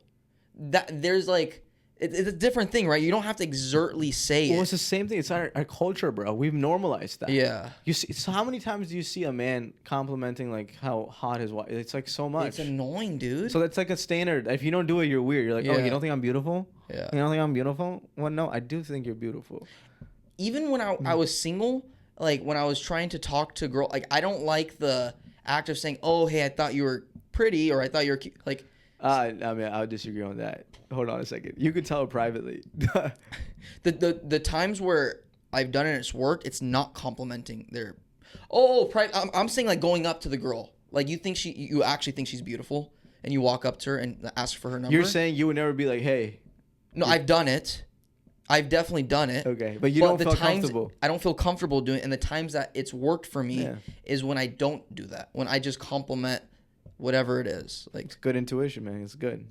Yeah. it's a weird thing, dude. Life is weird. Yeah, but I think a woman. So okay, so if a girl is really beautiful, right? She's heard that line before.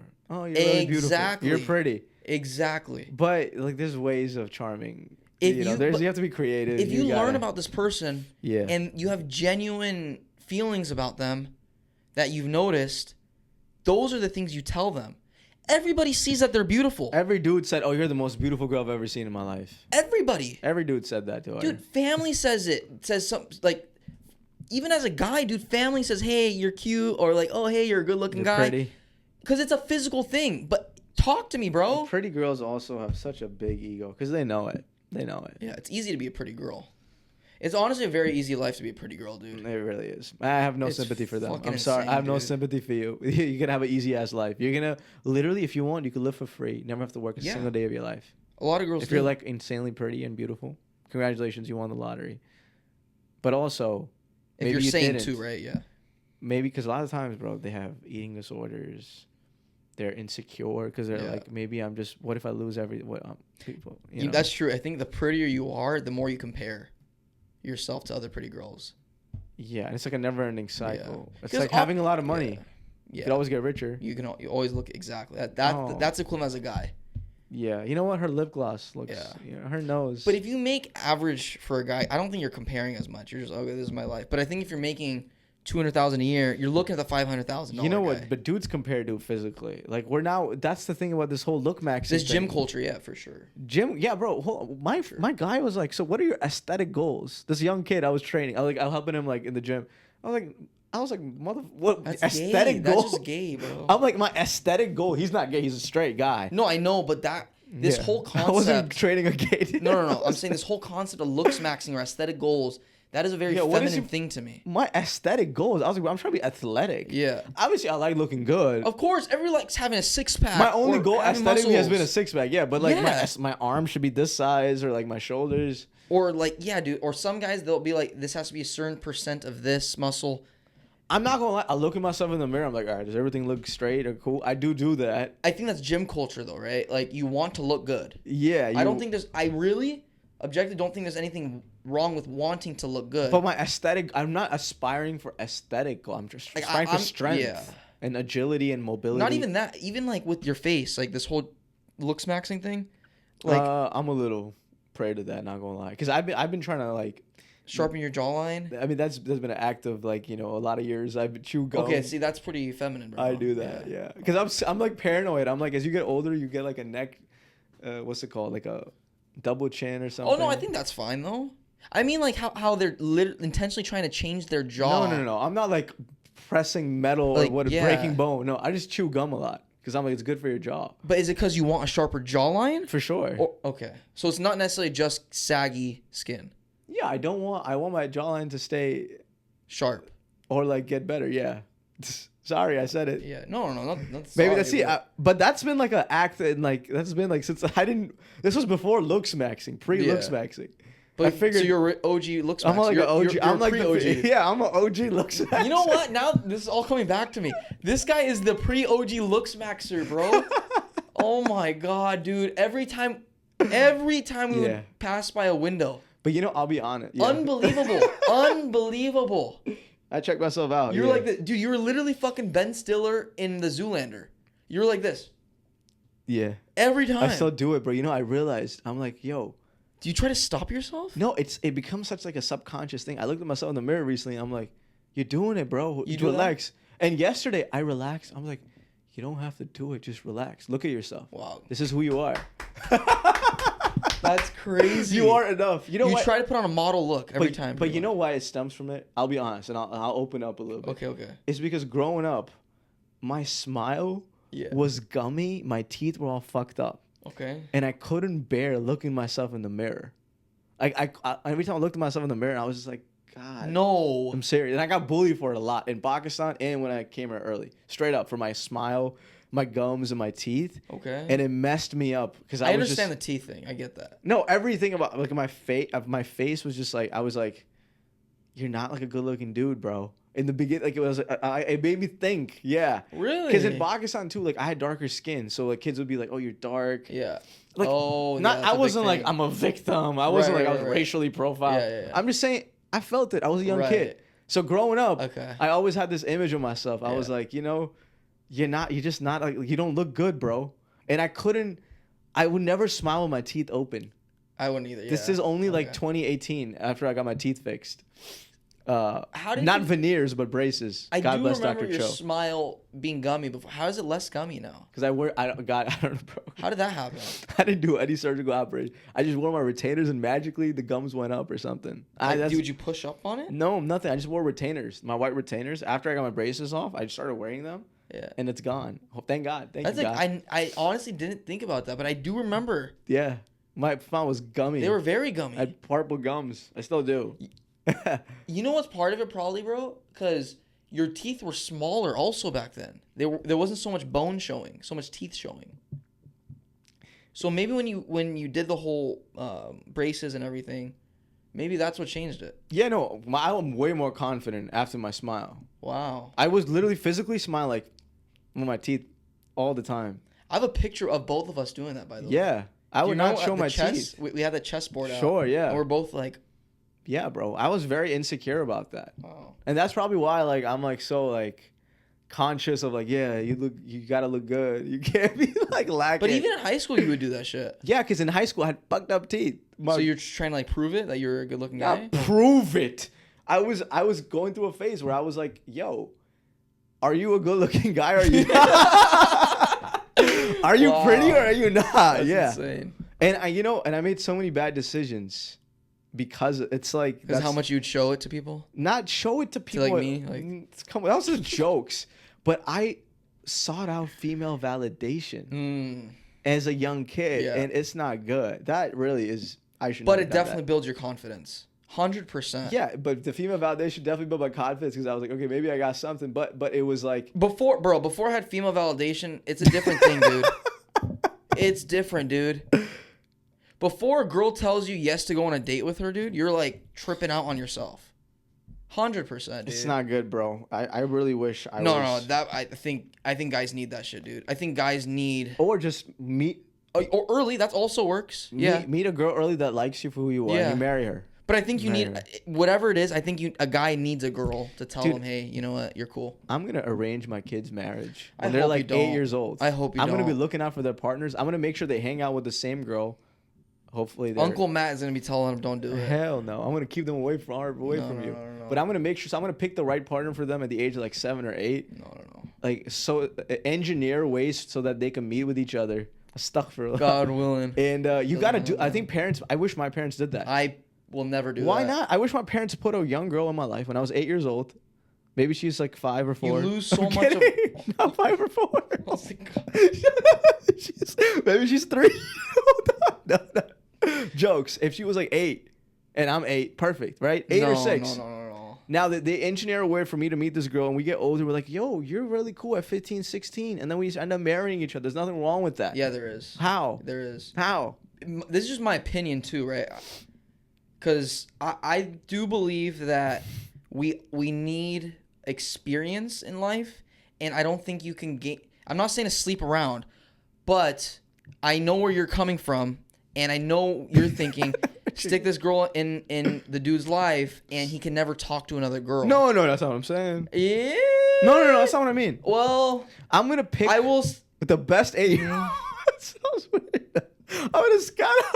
No, but you know what I mean. That's the thing, though, bro. That's not what I'm trying to say. But you are a believer. You tell me if I'm wrong, based on our conversations. Not in pedophilia. No.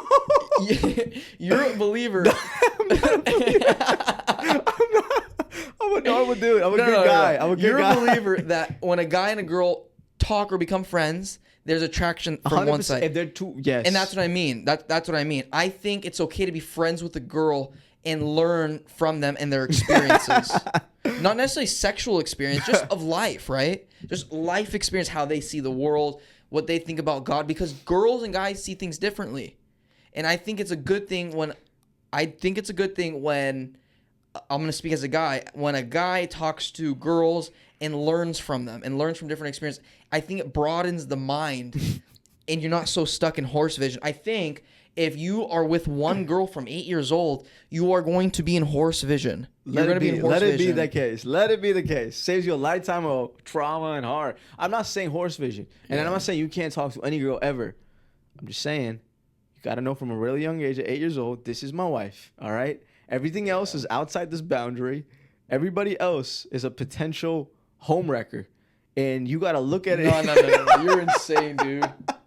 Every girl you talk to is a potential. There's also... I got to ask you a clarifying question. Yeah. Matthew Gutierrez, have you ever talked to an attractive girl and asked her, what is your perspective on life without sexualizing her?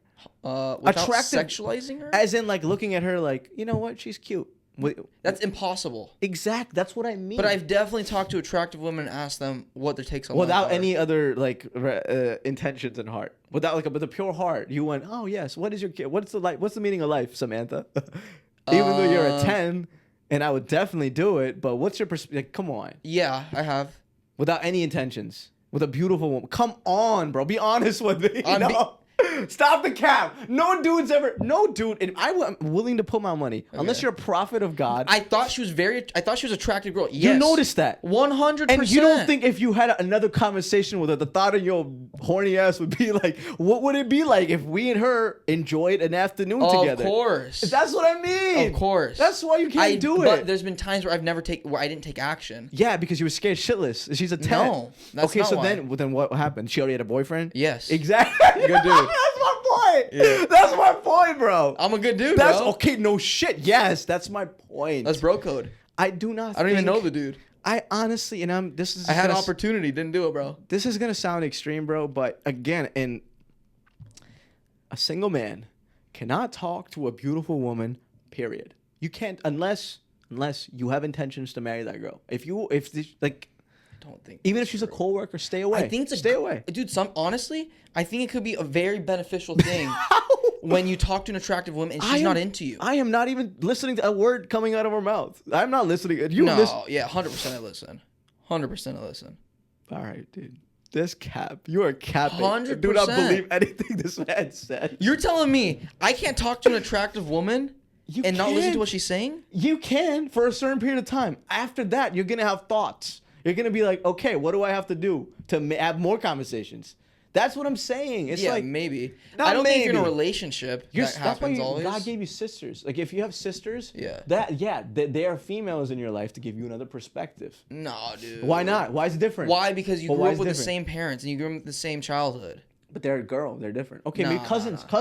Cousins. What I'm saying is what is beneficial about it is there's different walks of life, right? Like I guess it's a little bit different for me, but for a Hispanic man to talk to an Asian woman and learn that lifestyle, it's What different. lifestyle? You got an Asian fetish. That's what you have. That's what you Okay, learned. or a black woman, Yeah. whatever. Okay, but they're beautiful.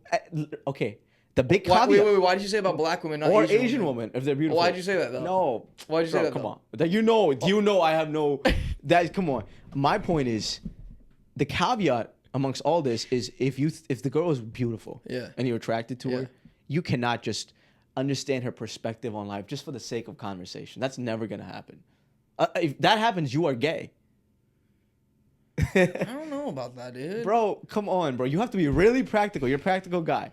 You cannot. You were definitely attracted to the woman. Yes. If she was single, you might want to be with her. Not yes. might. You will. Come on. You will. But this is the interesting thing, though, right?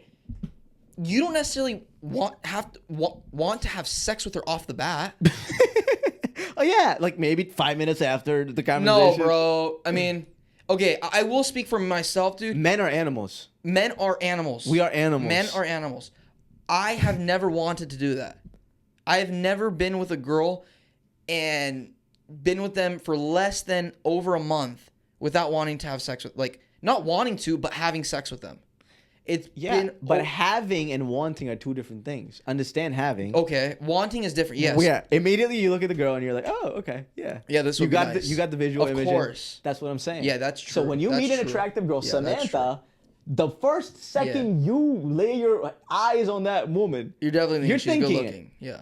not just good looking, you're thinking of a lot of images. You know this, okay? Come on, let's be honest. Dudes, once you have that image in your head, I'm sorry, you're done. You're not just gonna know her perspective on life and oh yeah, what was it like being Chinese? You don't care about Chinese. But I will also say I've talked to girls with the intent to get to know them without wanting to have sex. Yeah, I've because done you weren't that. attracted to them at all, or not initially. It took you a bit of time. You know. No. Yeah. Right off the bat, you weren't like, oh wow, because if you're like, whoa, there's no way you're having a regular conversation. Come on, bro. Come on. I hate it when dudes do this. I'm not. Because it's like, I'm not even trying to be like the spiritual, pious guy.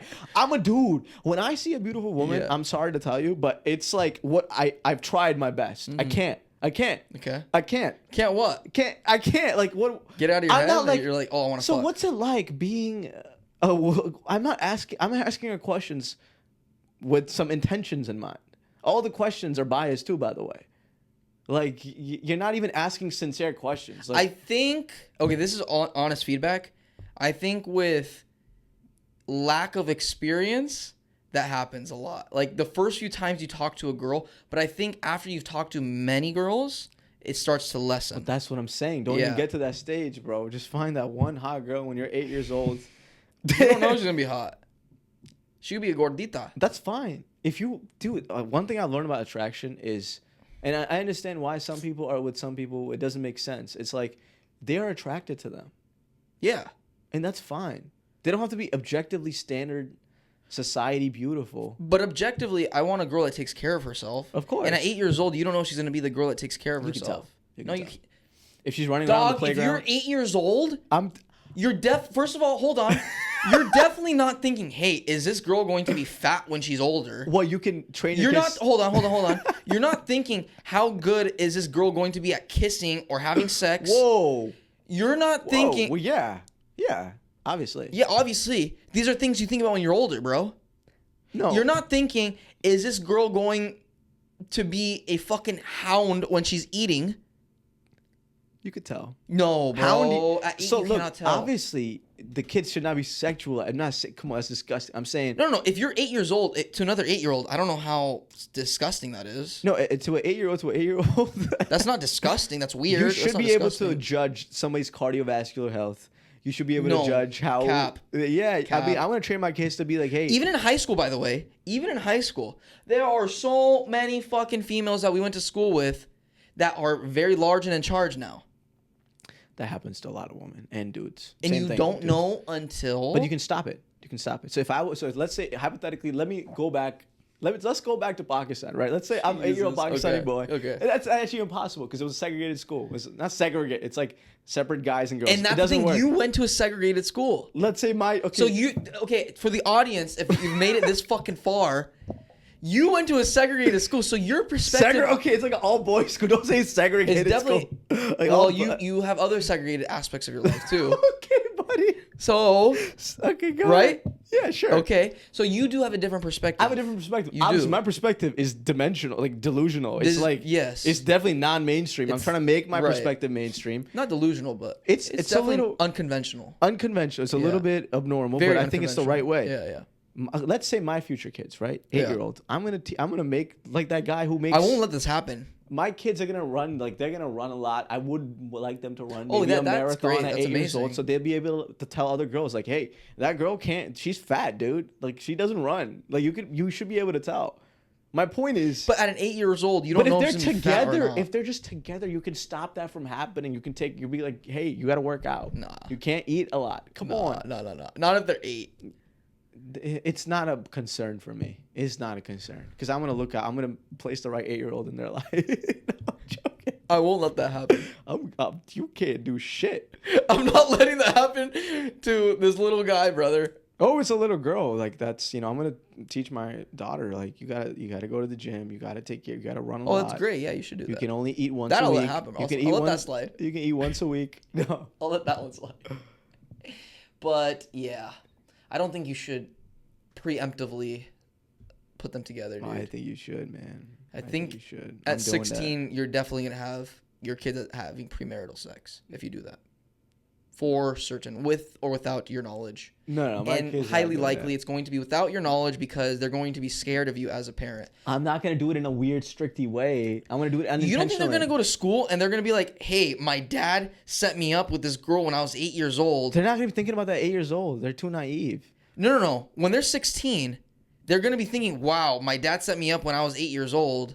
Nobody else does that. This is How is he gonna know I set him weird." up? He's not even gonna know He's unless he going watches to the know. podcast. Unless in that case we'll delete He's this gonna episode. know. How is he gonna know? He's gonna know. How? Come on, bro. What do you mean? Come on. They're not gonna go to the same school. I'm not saying. And that. I'm gonna ask you this one. How are you gonna find it? What? Okay, you set these kids up, right? They're gonna be 16, 17 one day. What happens if your son or your daughter's like, "I don't want to be with this guy. I'm gonna be with somebody It's else." impossible because I'm gonna orchestrate it in a way where it's like a love story. You're living in Los Angeles, California, the United States of America. Who says I'm living in LA? Maybe I go to, North Dakota. I go Even worse, to- they're gonna be bullied over there. Here's a little bit open. Okay, bullying is fine. My kids can take. I'm not scared for bullying of my kids. I'm scared they fall into bad habits. You're crazy, dude. Or they become gay, or I'm scared of other stuff. I know, man. Imagine your kids become gay. Stop. Let's not about something else. Please. What would you do? I think it's good. We should end the podcast now. We What would talked you do, about though? way too many stuff. What would I you gotta do? go, man. I gotta go.